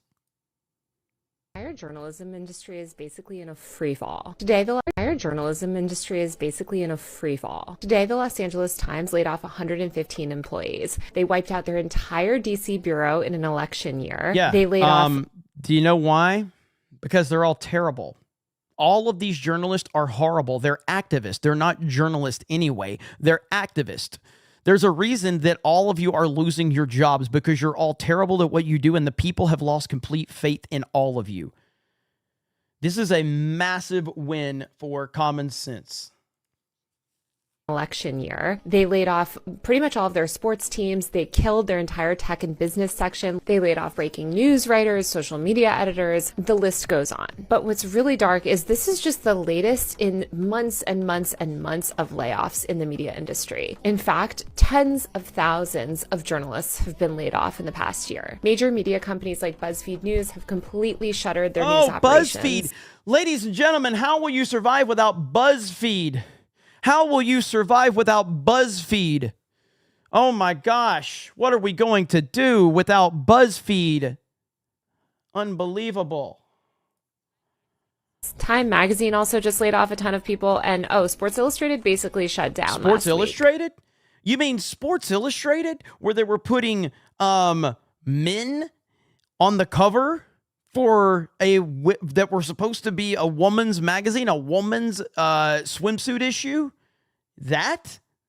Yeah, that's a problem. That's a big problem.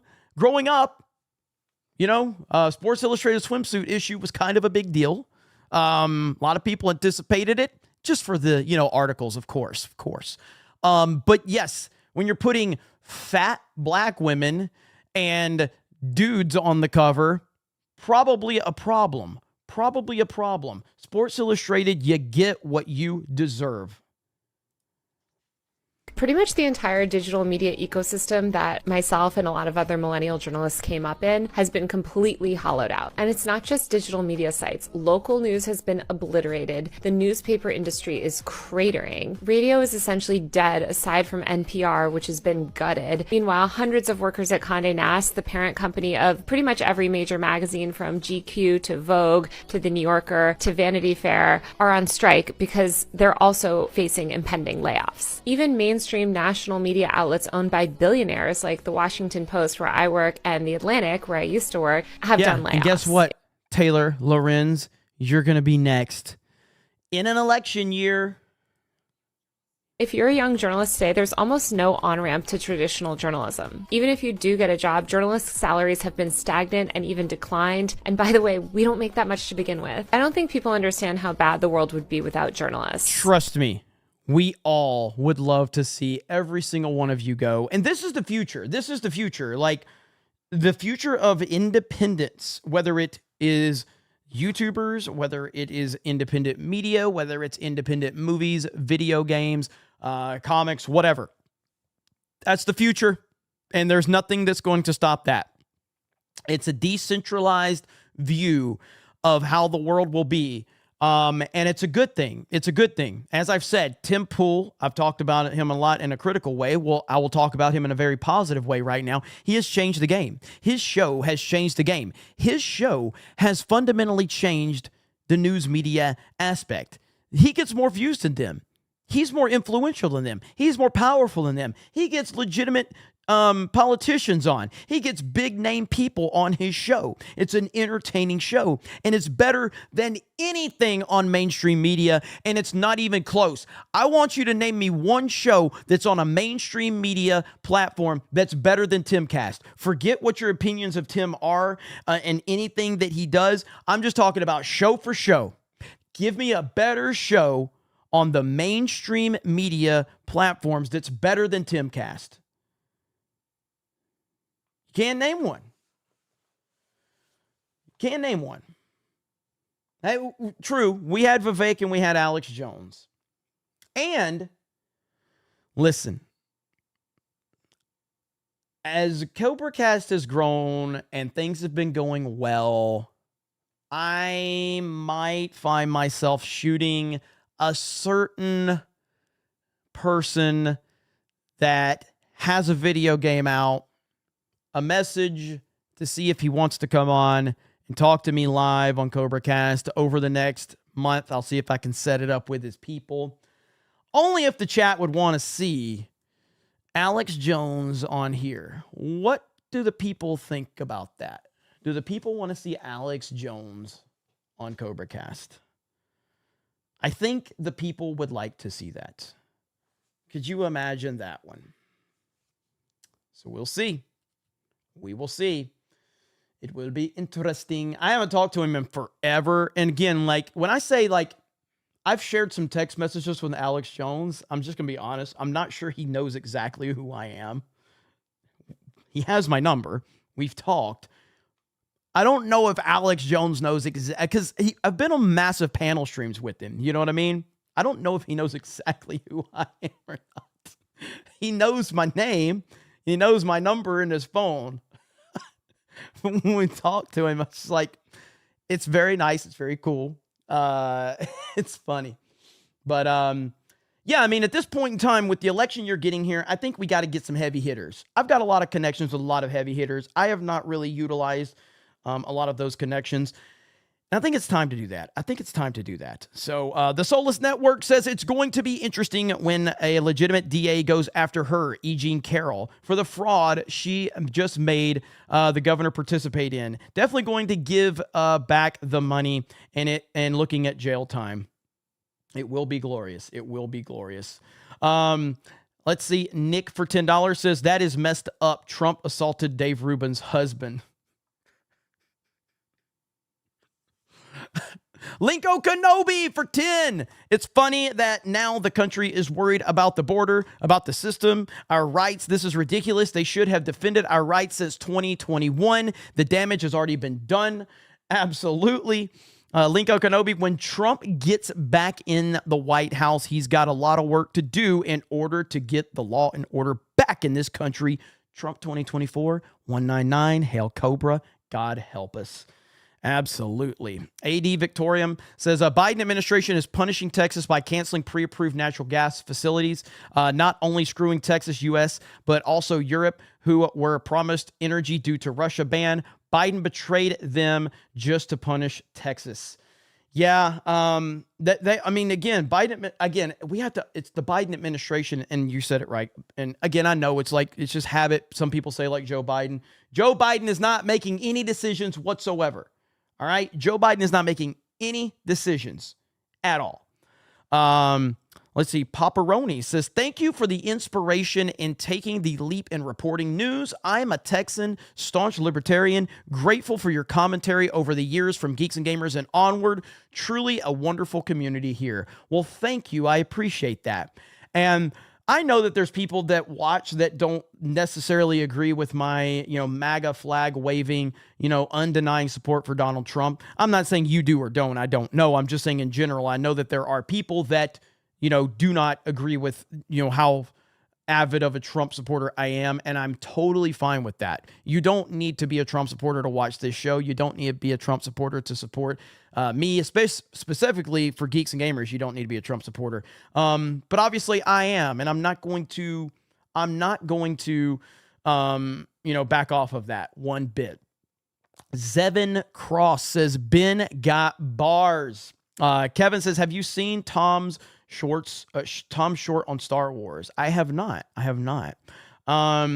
Robo Guy 75 says, I live in New Jersey and somewhat close to NYC. Despite that, I also support Trump. At this point, I'd rather move away from that hellhole and maybe to Florida. I love the state and will make sure it doesn't end up like those two. I hear you on that. Is Drunk 3PO in the chat? Drunk 3PO in the chat. He can hop in Discord if he wants. I don't have a StreamYard link, so he'd have to hop in Discord. Jared the American, 4 years since we lost Mamba. R.I.P. Kobe. Has it been 4 years? My gosh, man, 4 years since we lost Kobe Bryant. Wow. I still can't believe that Kobe Bryant's not with us, man. It's still hard for me to process that Kobe Bryant is not here. It's wild. Jester of Roanoke says, as McMahon might say, a lot of crap going down today. Christian Rocker says, popular gaming YouTuber, let's see, Chugga Conroy seems to have some possible false accusations made about him. Figured you could talk about it on Tuesday night's main event. I'll have to look into that. I'm not familiar with that streamer at all, but I can definitely look into that. The Hidden Beast says, proud to be part of the fellowship. I knew what you were saying, brother. Christian Rocker says, I think Trump abused me. Give me money. Exactly. Guess who's here in Discord, ladies and gentlemen? All I have to say is you don't need a heavy hitter, boss. He's right here. He's always here. The chat knows it. Every time we tag team this thing, it gets the biggest views ever. Where me and you on here is 25,000 strong. I'm just saying. Drunk 3PO is here. The chat knows. They know who the heavy hitter is. The chat's going crazy, but I've seen no super chats since you got here, Jay. You're ruining my super chats. I'm just messing with you. How you doing, brother? Oh, well, I'm just saying. Awesome show as always. Keep doing your thing, man. I won't keep you. I love seeing what's happening with this whole thing, and I want the chat to know that it was me that told Jeremy, keep going. We need you. When he was like, I don't think they care. Yeah, so I need all the credit. That's all. So, well, thank you, Jay. Shout out to Drunk 3PO. So basically, he made another appearance on Friday Night Tights. Yeah, dang, Jay, I heard. You're getting to be a pretty good deal, buddy. Kevin just dropped. Kevin just dropped 20 gifted memberships. Hitter. Jay, I think that was for you. There's another one too. Hell yes, Jay is on 199 plus forever. Sorry, Jeremy. That's right. $20. Heavy hitter right here. Anyway, finish up. Have a good night, boss. Keep crushing it, bro. I'll talk to you later. We need you, man. Shout we out need to you. Drunk 3PO, everybody. Good to see Jay here. Jay's awesome. Man, subscribe to Drunk 3PO if you have not. The Cobra Cow connection. That's right. That's right. Jeremy's eyebrow says reputation repair. She ain't got nothing to repair. I know. Right, the guy says that Carroll lady sounds like a lot. Let's see, sounds like Joe Biden when she talks. Mick Hawk says Jeremy is not a fan of the NE girls. Had to be careful saying that one. Anima Chain says so much insane gaslighting only 1 month into 2024. Long way to go, boys. Objectively a cat says, what a vapid empty life. Oh, yes, from that chick, yes. Gita Singh for 199. Thank you. Fergue Schwartz.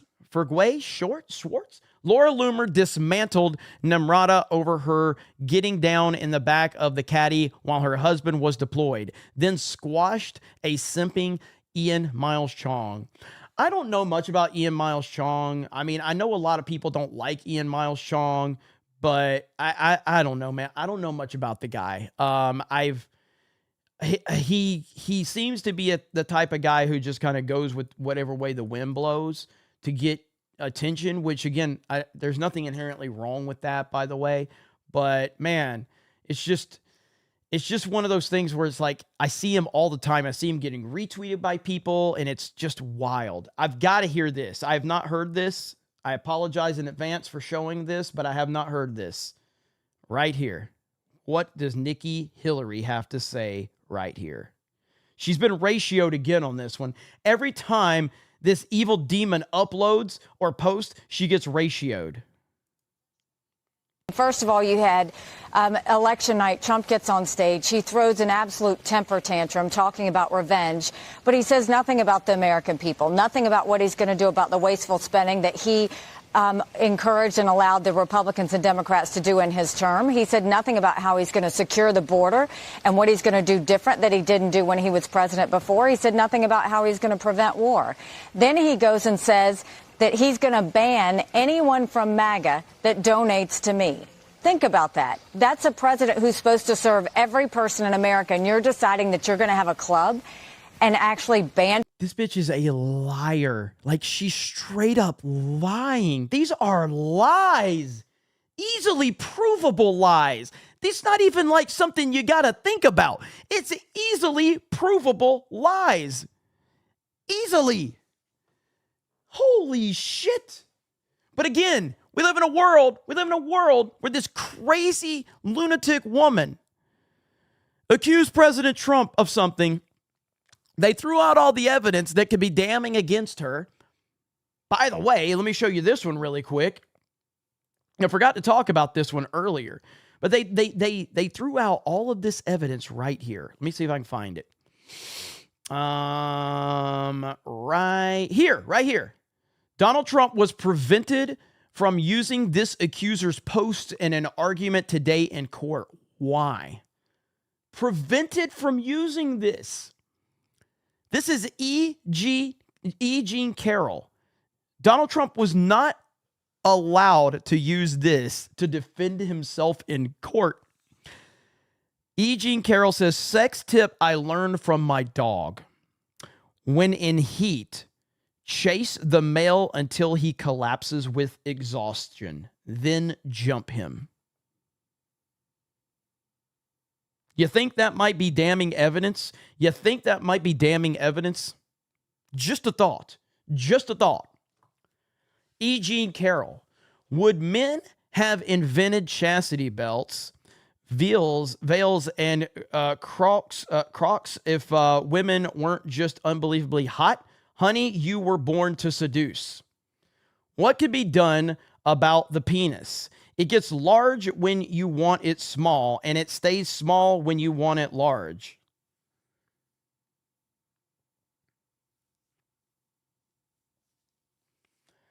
How do you know your unwanted sexual advance is unwanted until you advance it?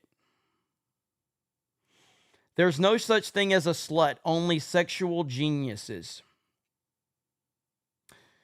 It's not the most beautiful woman. No. It's the woman who makes the least mistakes, who seduces the most men.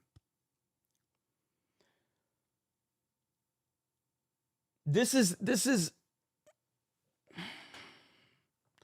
I like to live in a world where I feel like if I do the right things, if I do all the stuff that I'm supposed to do, that I won't be in danger of, getting in any serious legal trouble. I try to live my life that way. I am not perfect. I am very flawed. And I don't project anything onto anyone else. But I like to believe that if I, would ever find myself in a situation where someone was accusing me of something, I would like to believe that I would have, a fair and honest opportunity to present my innocence.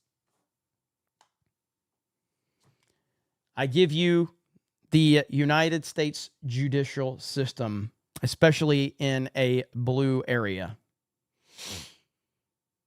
My goodness. That is insanity, bro. That is insanity. Wow. Just downright derangement. I mean, it was already bad enough that all the videos we've seen, but then you see that and the fact that it's not allowed to be in court. They're not even allowing it to be in court. And we are continuing to see meltdowns beyond belief. So again, Nikki Haley's trying to take full advantage of the situation. And on top of all that, we have this news right here that Vince McMahon has resigned from all roles at WWE and TKO. Now, again, I would like to sit there and just believe that, hey, Vince McMahon, probably not the greatest guy ever. Again, I'm a longtime wrestling fan. You tell me Vince McMahon was involved in all this stuff, I'm going to tend to believe that he was probably partaking in the majority of it. I think Vince McMahon is a pretty crazy dude, but he's also a genius at marketing and building an empire. And my only question would be not that if he did some of the things or the most of the things that he's being accused of in terms of the act. My question would be, who's the person accusing him of doing it against her will? Because I don't see a scenario where Vince McMahon would need to force himself upon any woman, So, but I mean, that still doesn't mean that it's not true. But after what we just saw with Donald Trump and how rigged the system was against him, and then to top all of that off, as I showed all of you earlier with this Vince McMahon story, you've got this right here. And this is the headlines that they're starting to run with. Vince McMahon, sex trafficking accuser, met WWE boss in luxury condo managed by Donald Trump. Now, this is the manipulation of the media. This is the twisted way that they approach these things. What they don't want to tell you is that this young lady lived in this luxury condo before she even met Vince McMahon. So the question would be is, how was she even living in this luxury condo? And the story goes, from what I understand, she was introduced to Vince McMahon, and I guess she needed a job. So my question would be, how do you live in a luxury condo but need a job? Things are not the more you think about this, the more things are not adding up. And this is the problem with these scenarios. I hate to use the language I'm about to use because it's very much sounds like a leftist language. So, but it's necessary to say it, that there are definitely people out there that have been victims of assault. I'm aware of that. You're aware of that. We all are. But they are never going to be taken seriously because of bullshit like this. And that's the problem. Just like there's actual racism out there, not near as much as the media wants you to believe. That's why Juicy Smollett had to literally invent a fake hate crime. But yes, there is real racism out there. But when there's so much fake racism being elevated, then no one really cares about the real racism, or no one's going to acknowledge it or even look into it, because no one takes this shit seriously anymore because of the social justice propaganda and the mainstream media and how they twist and manipulate everything. So when there is a real story out there that needs to be addressed, no one's going to actually listen to it. No one's going to care. Because stories like this and the New York Post running this headline, to me, already is starting to put holes in the story, because it's showing the motivation behind it. And again, I stand here today and I feel very, very strongly that if Vince McMahon had direct connections and friendships that were known with the Clinton crime family, with the Obama transgender family, I don't think Vince McMahon would be in this position, regardless if he's guilty or innocent. Vince McMahon would not be in this position if he was friends with the Clintons and the Obamas. And you know it. I know it. Everybody knows it. And that's the truth of it right there. That's the truth. Kevin says, I hate to point out that the media has been twisting things since like this since at least 1992. That was when I first noticed, because I was exposed to the news coverage and it was very different. News overseas, and it was very different. Well, I definitely agree. I definitely agree that this is something that's been happening for a lot longer than just like 2012 or whatever. And can I get a swig of water for the working man? I need some water. Swig of water for the working man out there. If you're in the audience, we need a swig of water for the working man emoji. There we go. Swig of water for the working man. But I obviously, the media has always kind of been manipulative, especially like if you go back to when I was growing up, you only had like 3 major news networks. There was no like 24-hour news cycle. So I go back to now, like how I feel about it now. I question almost everything I've ever heard. From history and everything like that. I question all of it, because if Donald Trump didn't have the resolve he had, and he didn't have the fight, he would be basically turned into, let's say 50 years from now, maybe 20, say 25 years from now, because President Trump's obviously not going to live forever. He's up there in age.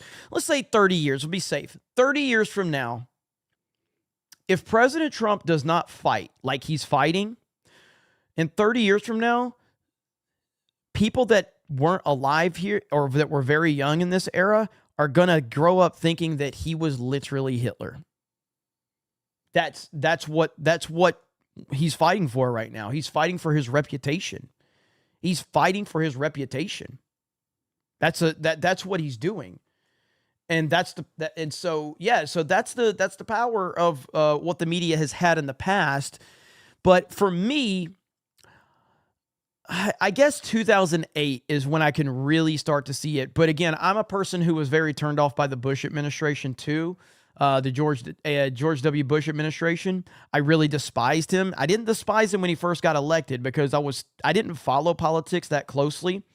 And so I'd always grown up as, like a Christian conservative family and things like that. So, of course, I'm just like, okay, we're Republican good because Christian Republican, George W. Bush, the kind of guy you could have a beer with, because that's the only reason he got elected, is because he had that good old boy mentality. You can have a beer with George W. Bush. Vote for me. I'm a good old boy. I'll wear cowboy hats and I'm, got a ranch. I'm relatable. I'm George W. Bush.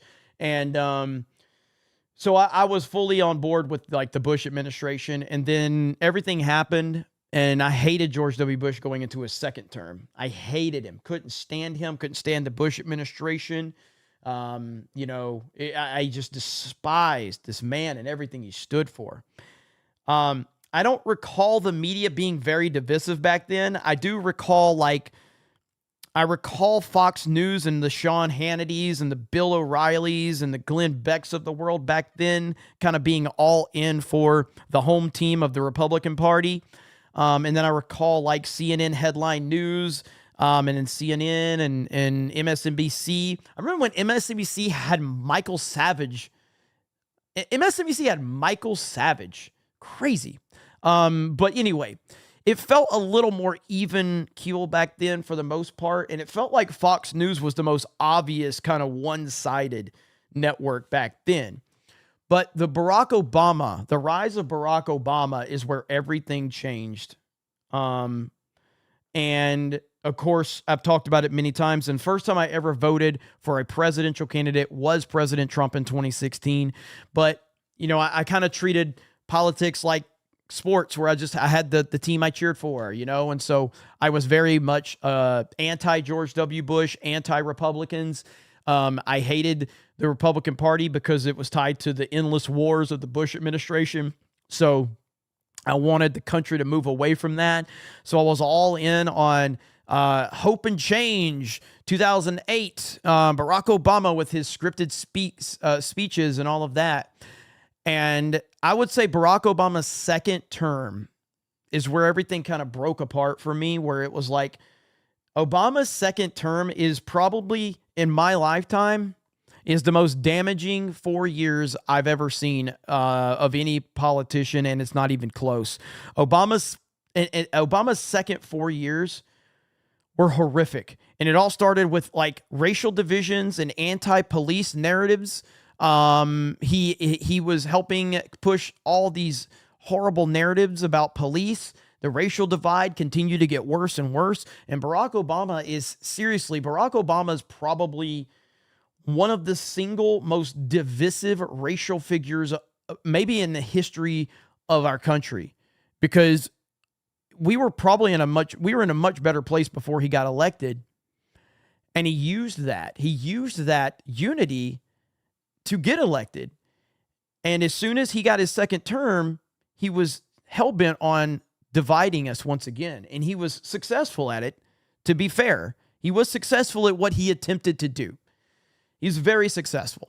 I do not think that Obama or Clinton or the Bush crime family, for that matter, I don't think any of them prepared for Trump. I think they were completely blindsided by Donald Trump in 2016. I think they had no idea. They didn't think Trump had a chance in hell. Trump upset everything, because if you remember, who was the front runner for the nomination for 2016? Who was the front runner when it all started? Who was it? It was Jeb Bush. Jeb Bush. Jeb Bush was supposed to be the person that was going to be the Republican nominee. It was supposed to be good old Jeb, the George W. Bush family. It was supposed to be Jeb Bush versus Hillary Clinton, and we all know Hillary was going to win that one. No chance. And Donald Trump comes out of nowhere and just completely upsets the entire plan. And trust me, it pissed him off bad. Like, Barack Obama had to be furious. Like, for if there's ever been a day in Barack Obama's life that he was actually stronger than Big Mike, it was the day that Trump got elected. Because he probably was so angry that his strength level, that there's one day in Barack Obama's life where he could have bench pressed more than Big Mike, was the day Trump got elected. Because you know how bad they hated it. And so that was really sent us on this crazy path that we've been on since then. And you can only imagine, what would this country look like? What would this country look like if Trump didn't win, if Trump didn't even run? I don't even think it's not even if Trump would have won. It's if Trump never ran. What would the country look like if he never even ran? That's a scary, scary thought. That's a very scary thought right there. A terrifying thought. And so it's something you got to take into consideration when you're looking at all this stuff. But yeah, man, wild stuff. I didn't mean to go down that rabbit hole with you guys, but I appreciate you hanging out and listening to me. Texas Dave for $10. Thank you, Texas Dave. Appreciate that, man. Let's see where we're at. All right, we got a lot of super chats still to read. We got FMJHP762 for 5 gifted memberships.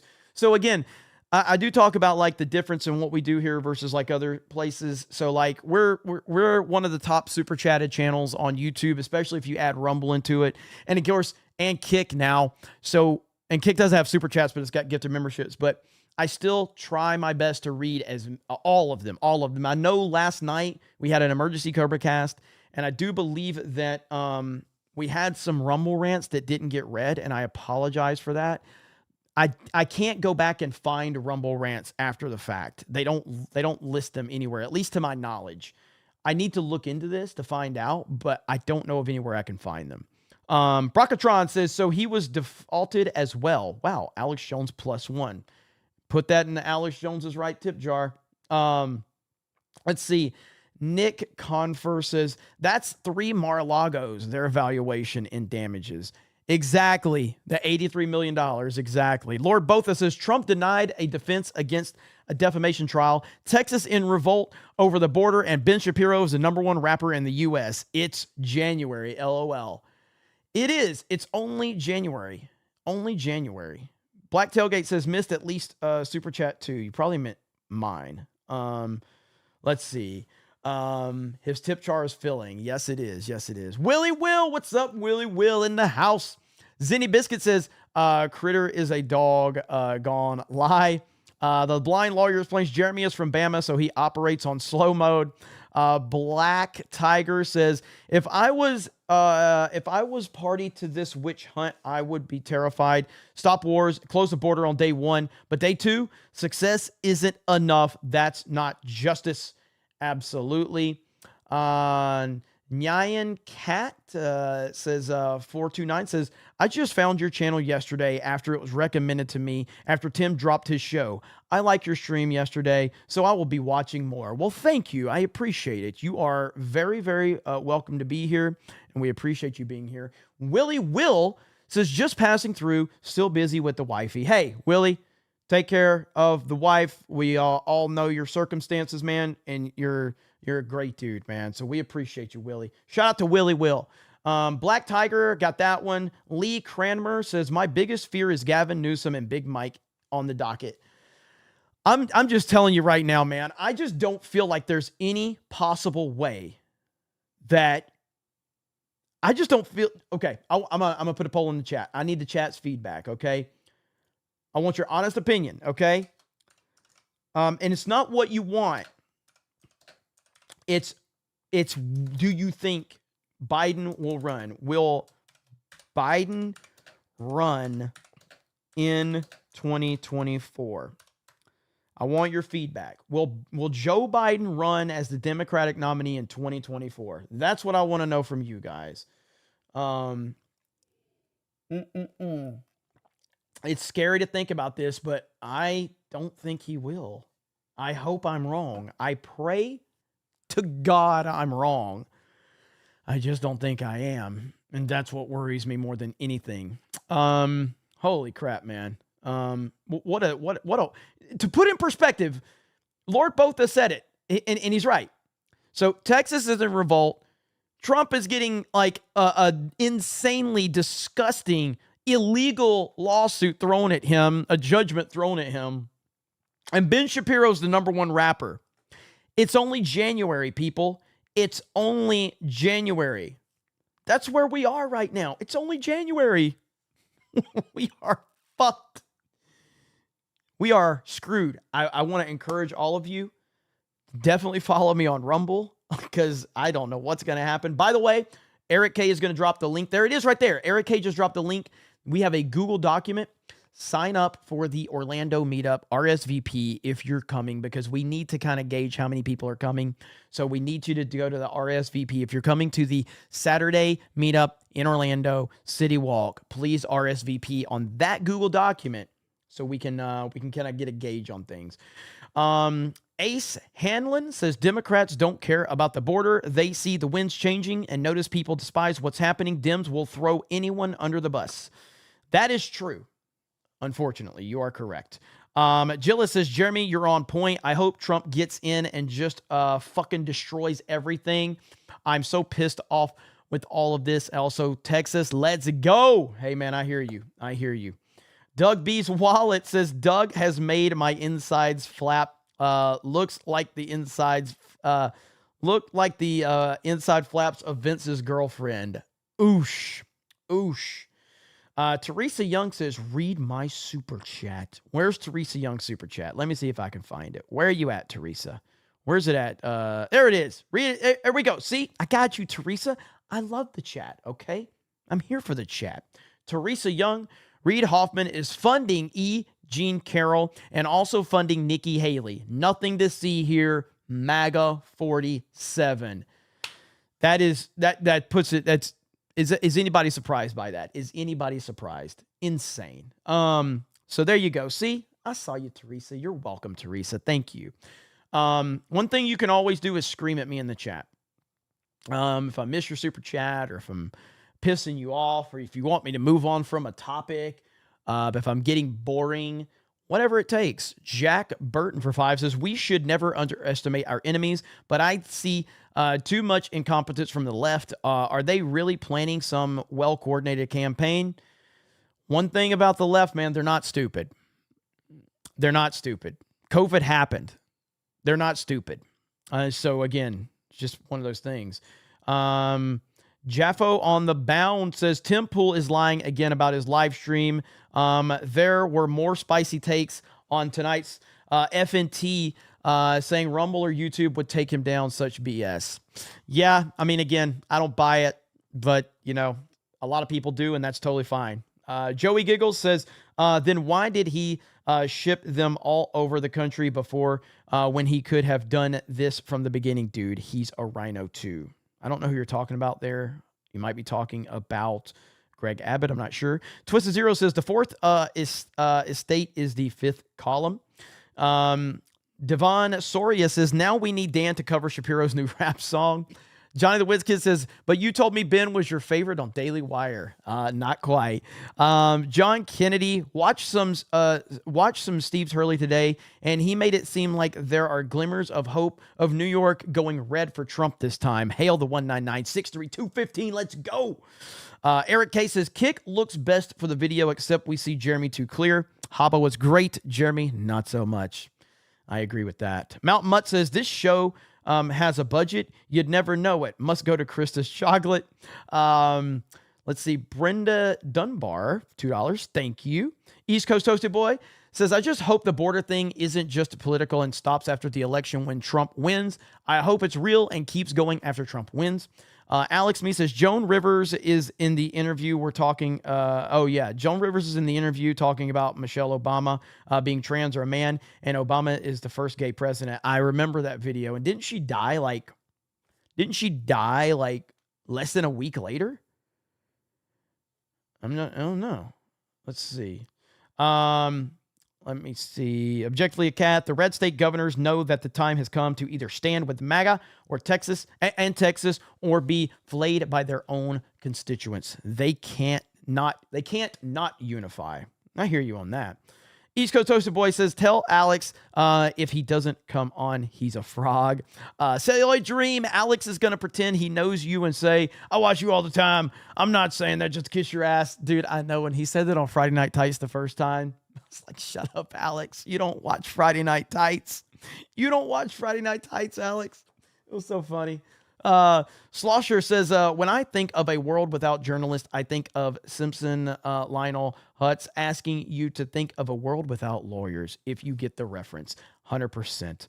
Renee's Ramblings, we love Jay. And Orange Sea Lion says, War Karen talking about preventing war. Ironic. Lying Dogface Pony Soldier, please show the Nikki Clinton photo.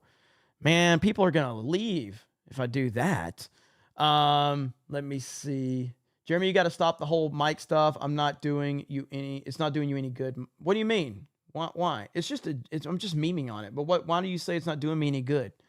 Zinni Biscuit says Carroll's tweets need to be responded with the Jordan meme. Stop it, get some help. 100%. DM says, I'm afraid of the lunatics. Swamp Will JFK, our savage. John Kennedy, please, God, do a CobraCast of you and Alex Jones playing NWO Wars. Yo Pop says, just Sent in my RSVP. See y'all there. Let's go. DM says, Abbott waited too long. Don't trust him. Tim Scott VP. Mystical Goat says, I remember the days when I couldn't pay my electric bill. Those were the darkest days of my life. Atomic Patriot. Yo, Trump was robbed. It's frustrating knowing that they lied and Trump wasn't allowed to provide evidence to prove his innocence. Solid Metal Steak says, Pokemon, you're just a cheap fucking knockoff. Pal World. Oh, no. I'm the upgrade. We have 300 people on Rumble. 300 on Rumble, 25 on Kick. So we are still rocking well above 3,000 over here. Thank you guys so much. Appreciate it. All right. Anthony says, Hail the 199. Cannot wait for 2024 election. MAGA.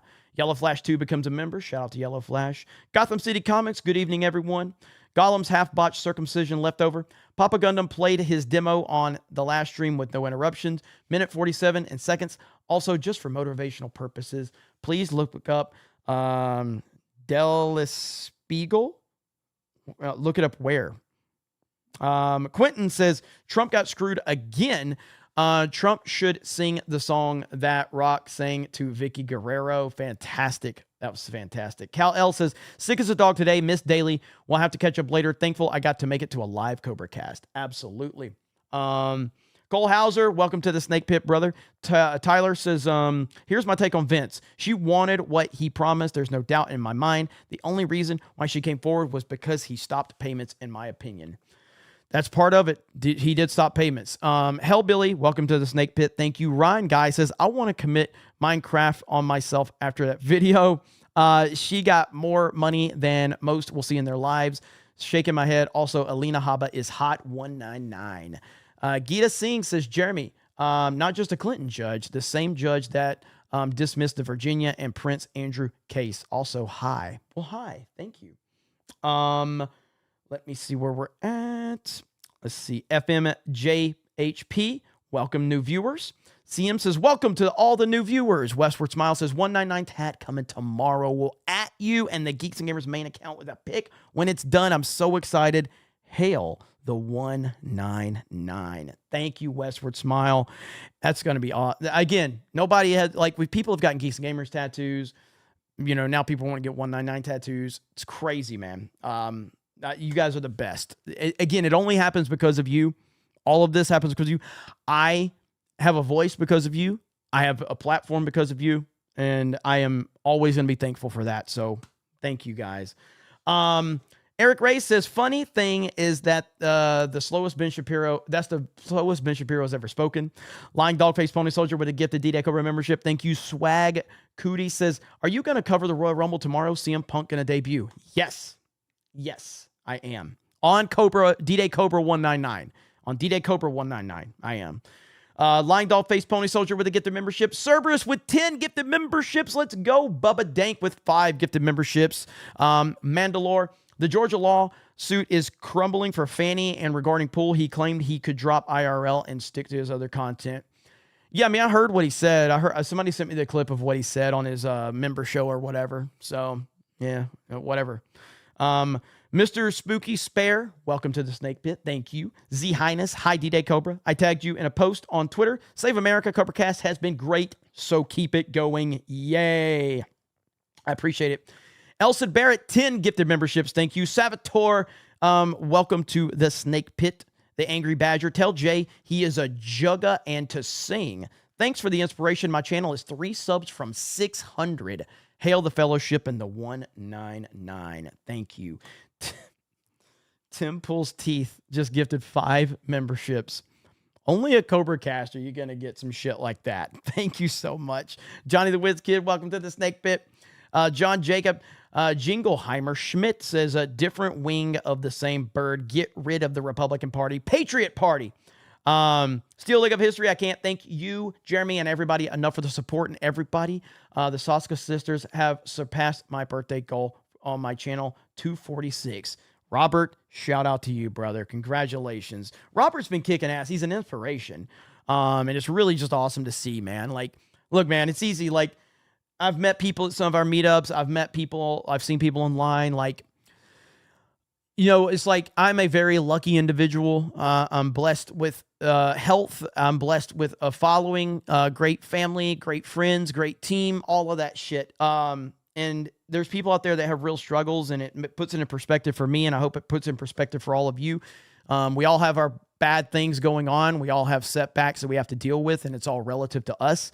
But, it's inspiring to see people out there that actually have some stuff that are obstacles and they're overcome it. You're one of them, brother. So that's awesome. Let's see. Holy shit. The poll is at 50-50 right now. Wow. Will Biden run in 2024? It's at 50-50. That is crazy. Wow. 900 votes and it is deadlocked. I'm going to give it some more time. T-Mac Gaming says, Vince McMahon resigned. I just saw the breaking news. He did. Shockingly enough, he did. End of an era. Mod Eric K says, I do not want to see this insane lady or whatever to have children either. Thank God. Eric says, damage is done to Trump. Media will never tell you what really happened and not what Habba said after, nor what this lady is. Lone Wolf says Justice Roberts is not a conservative judge, just a dumb butt that thinks he can play the middle.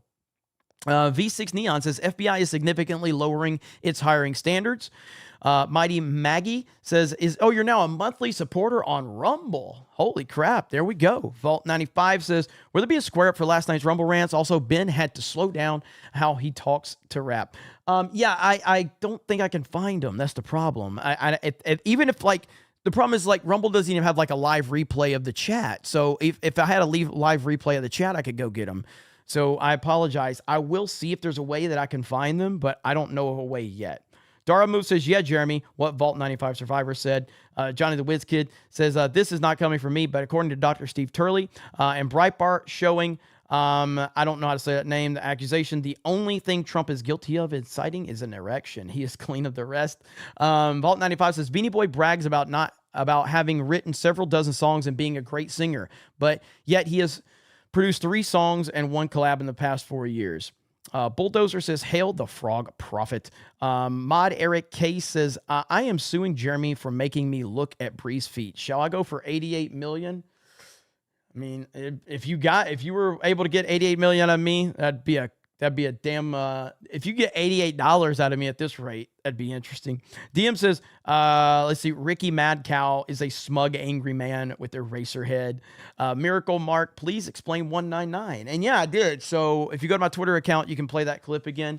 That is the origin of the 199 right there. And yeah, I mean, it's been great, and to see you guys, do what you've done with it. And I love our little corner of the internet. It's fantastic. And man, CobraCast just keeps winning. We've gained 3,000 subs in just the last, we've gained about 3,000 subs in the last 24 hours, maybe 36 hours. We've gained 3,000 subs on this channel just in that time period. That's insane. That's crazy. The goal for CobraCast, every CobraCast this year was just to break 2,000 live concurrent viewers. We've done that. So yeah, man, it really is awesome. And we're still at 50-50 on the poll. The poll is still at 50-50. Holy crap. Look at this. We have 1,000 votes. Will Biden run in 2024? Yes is now taking a small lead, 51-49.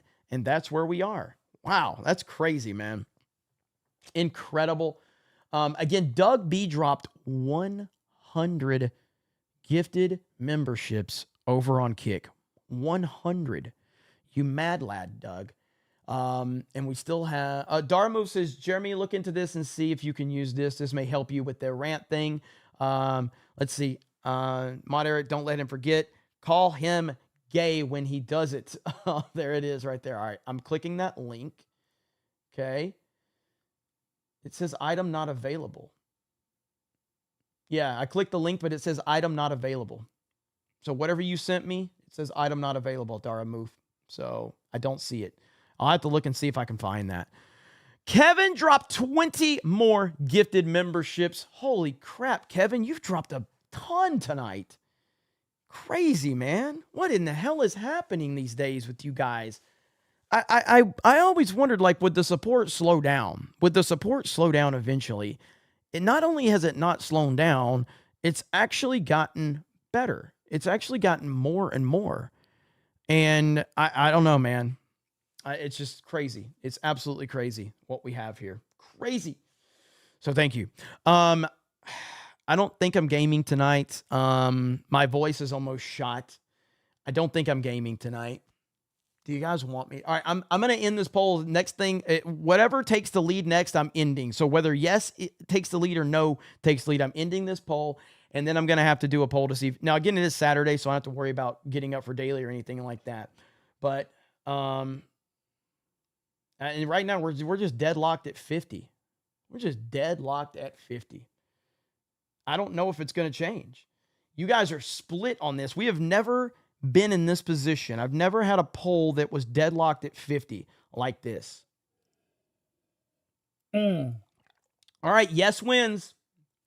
Yes wins right there. There it is.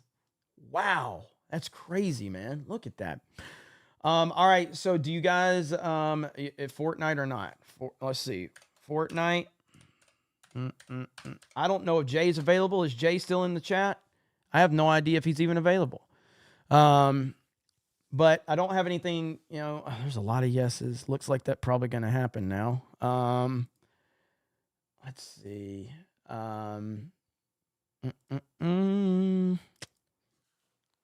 All right, look at a Minty with that 50. A Minty.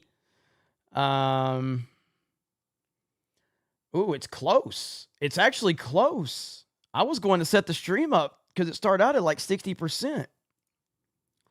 Like, I'm literally, whatever you guys tell me to do is what I'm doing. So, whatever the poll says is what I do. All right. I listen to the people here.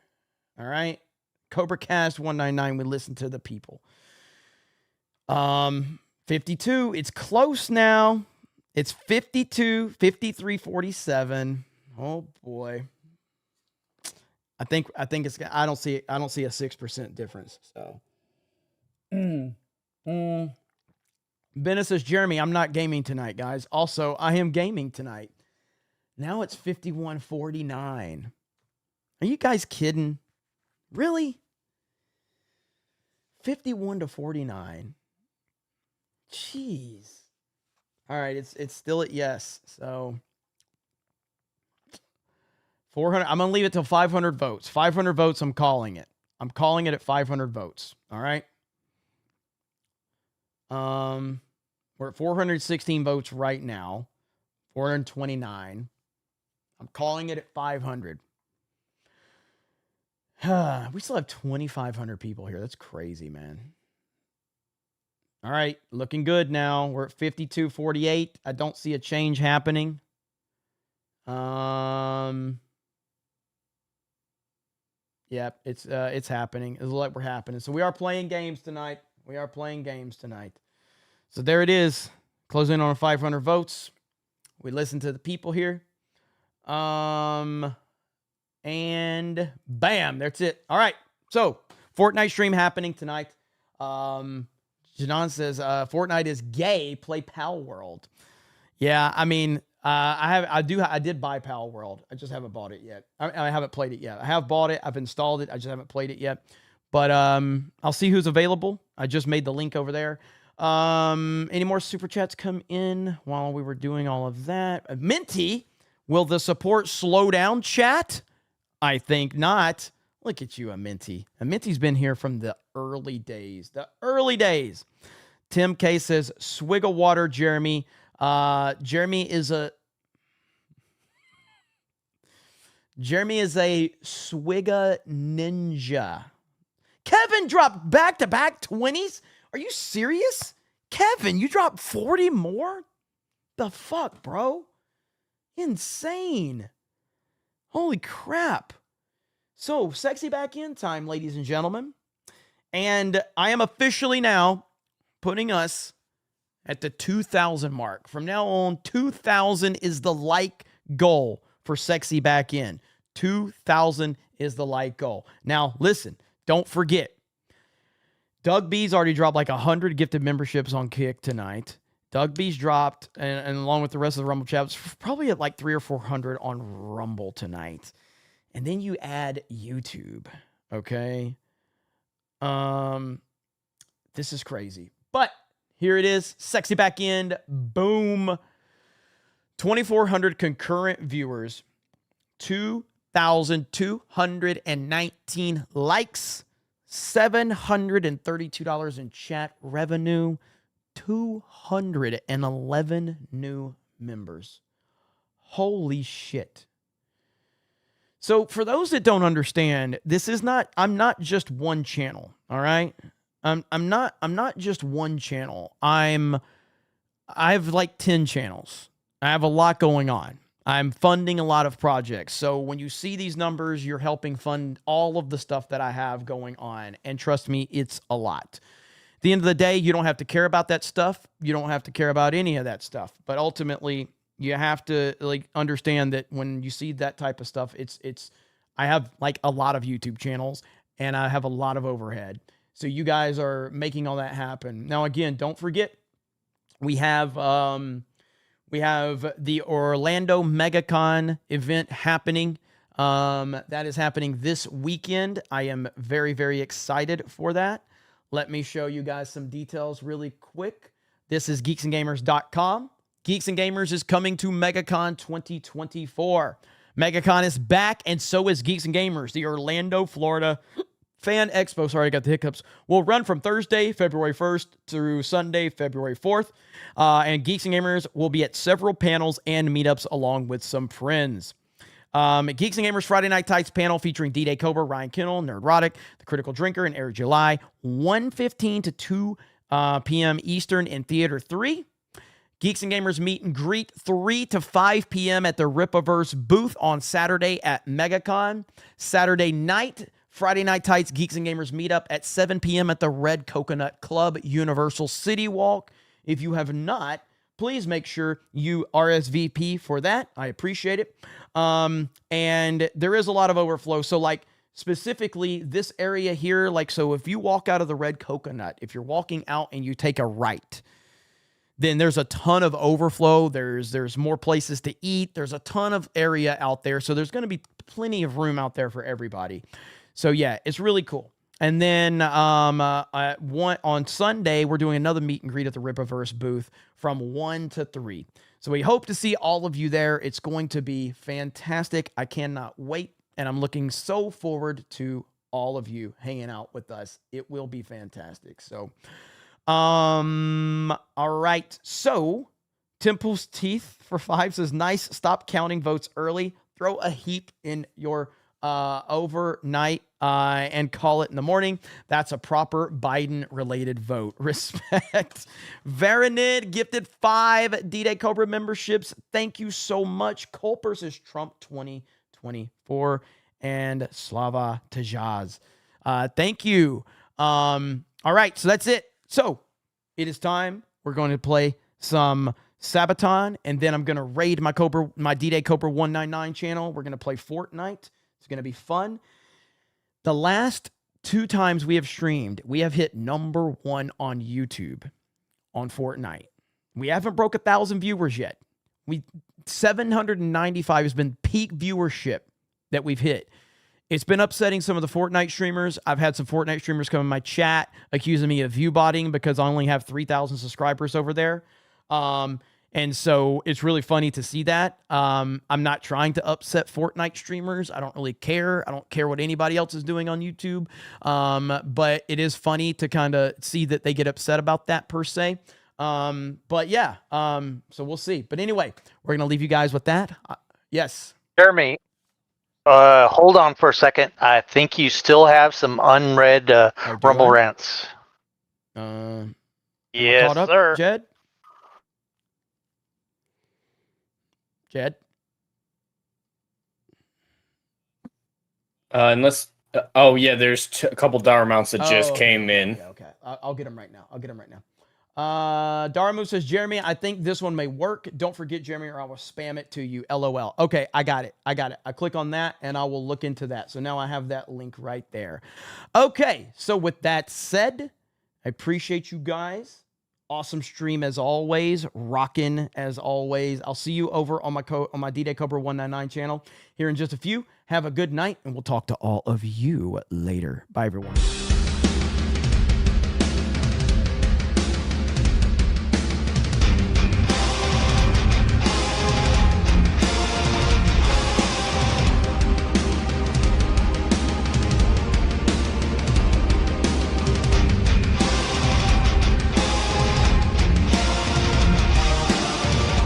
All embrace me.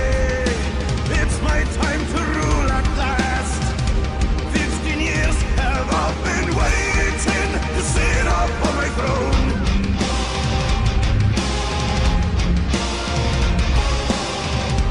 No allegiance, I will swear no oath. Crowned by God, not by the church, as my power is divine.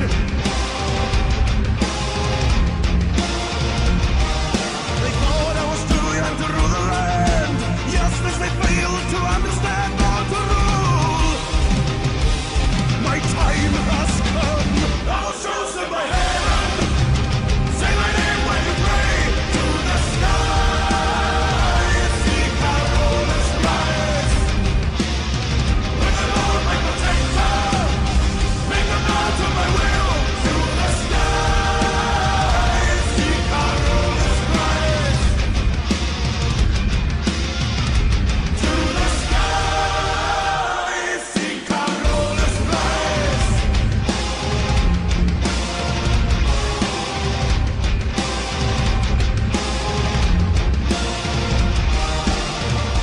Rude in battle, led my men to victory. No man alive or dead commands me.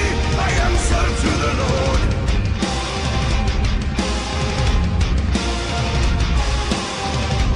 Hear my orders, question me and die. What I say was said in heaven, and so it shall be done.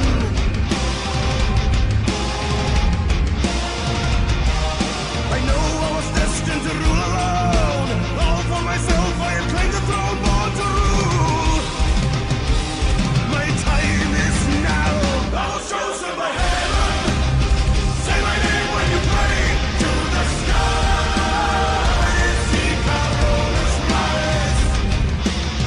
With the Lord my protector, make a bow to my will. To the sky. See Carroll's rise. To the sky. See Carroll's rise.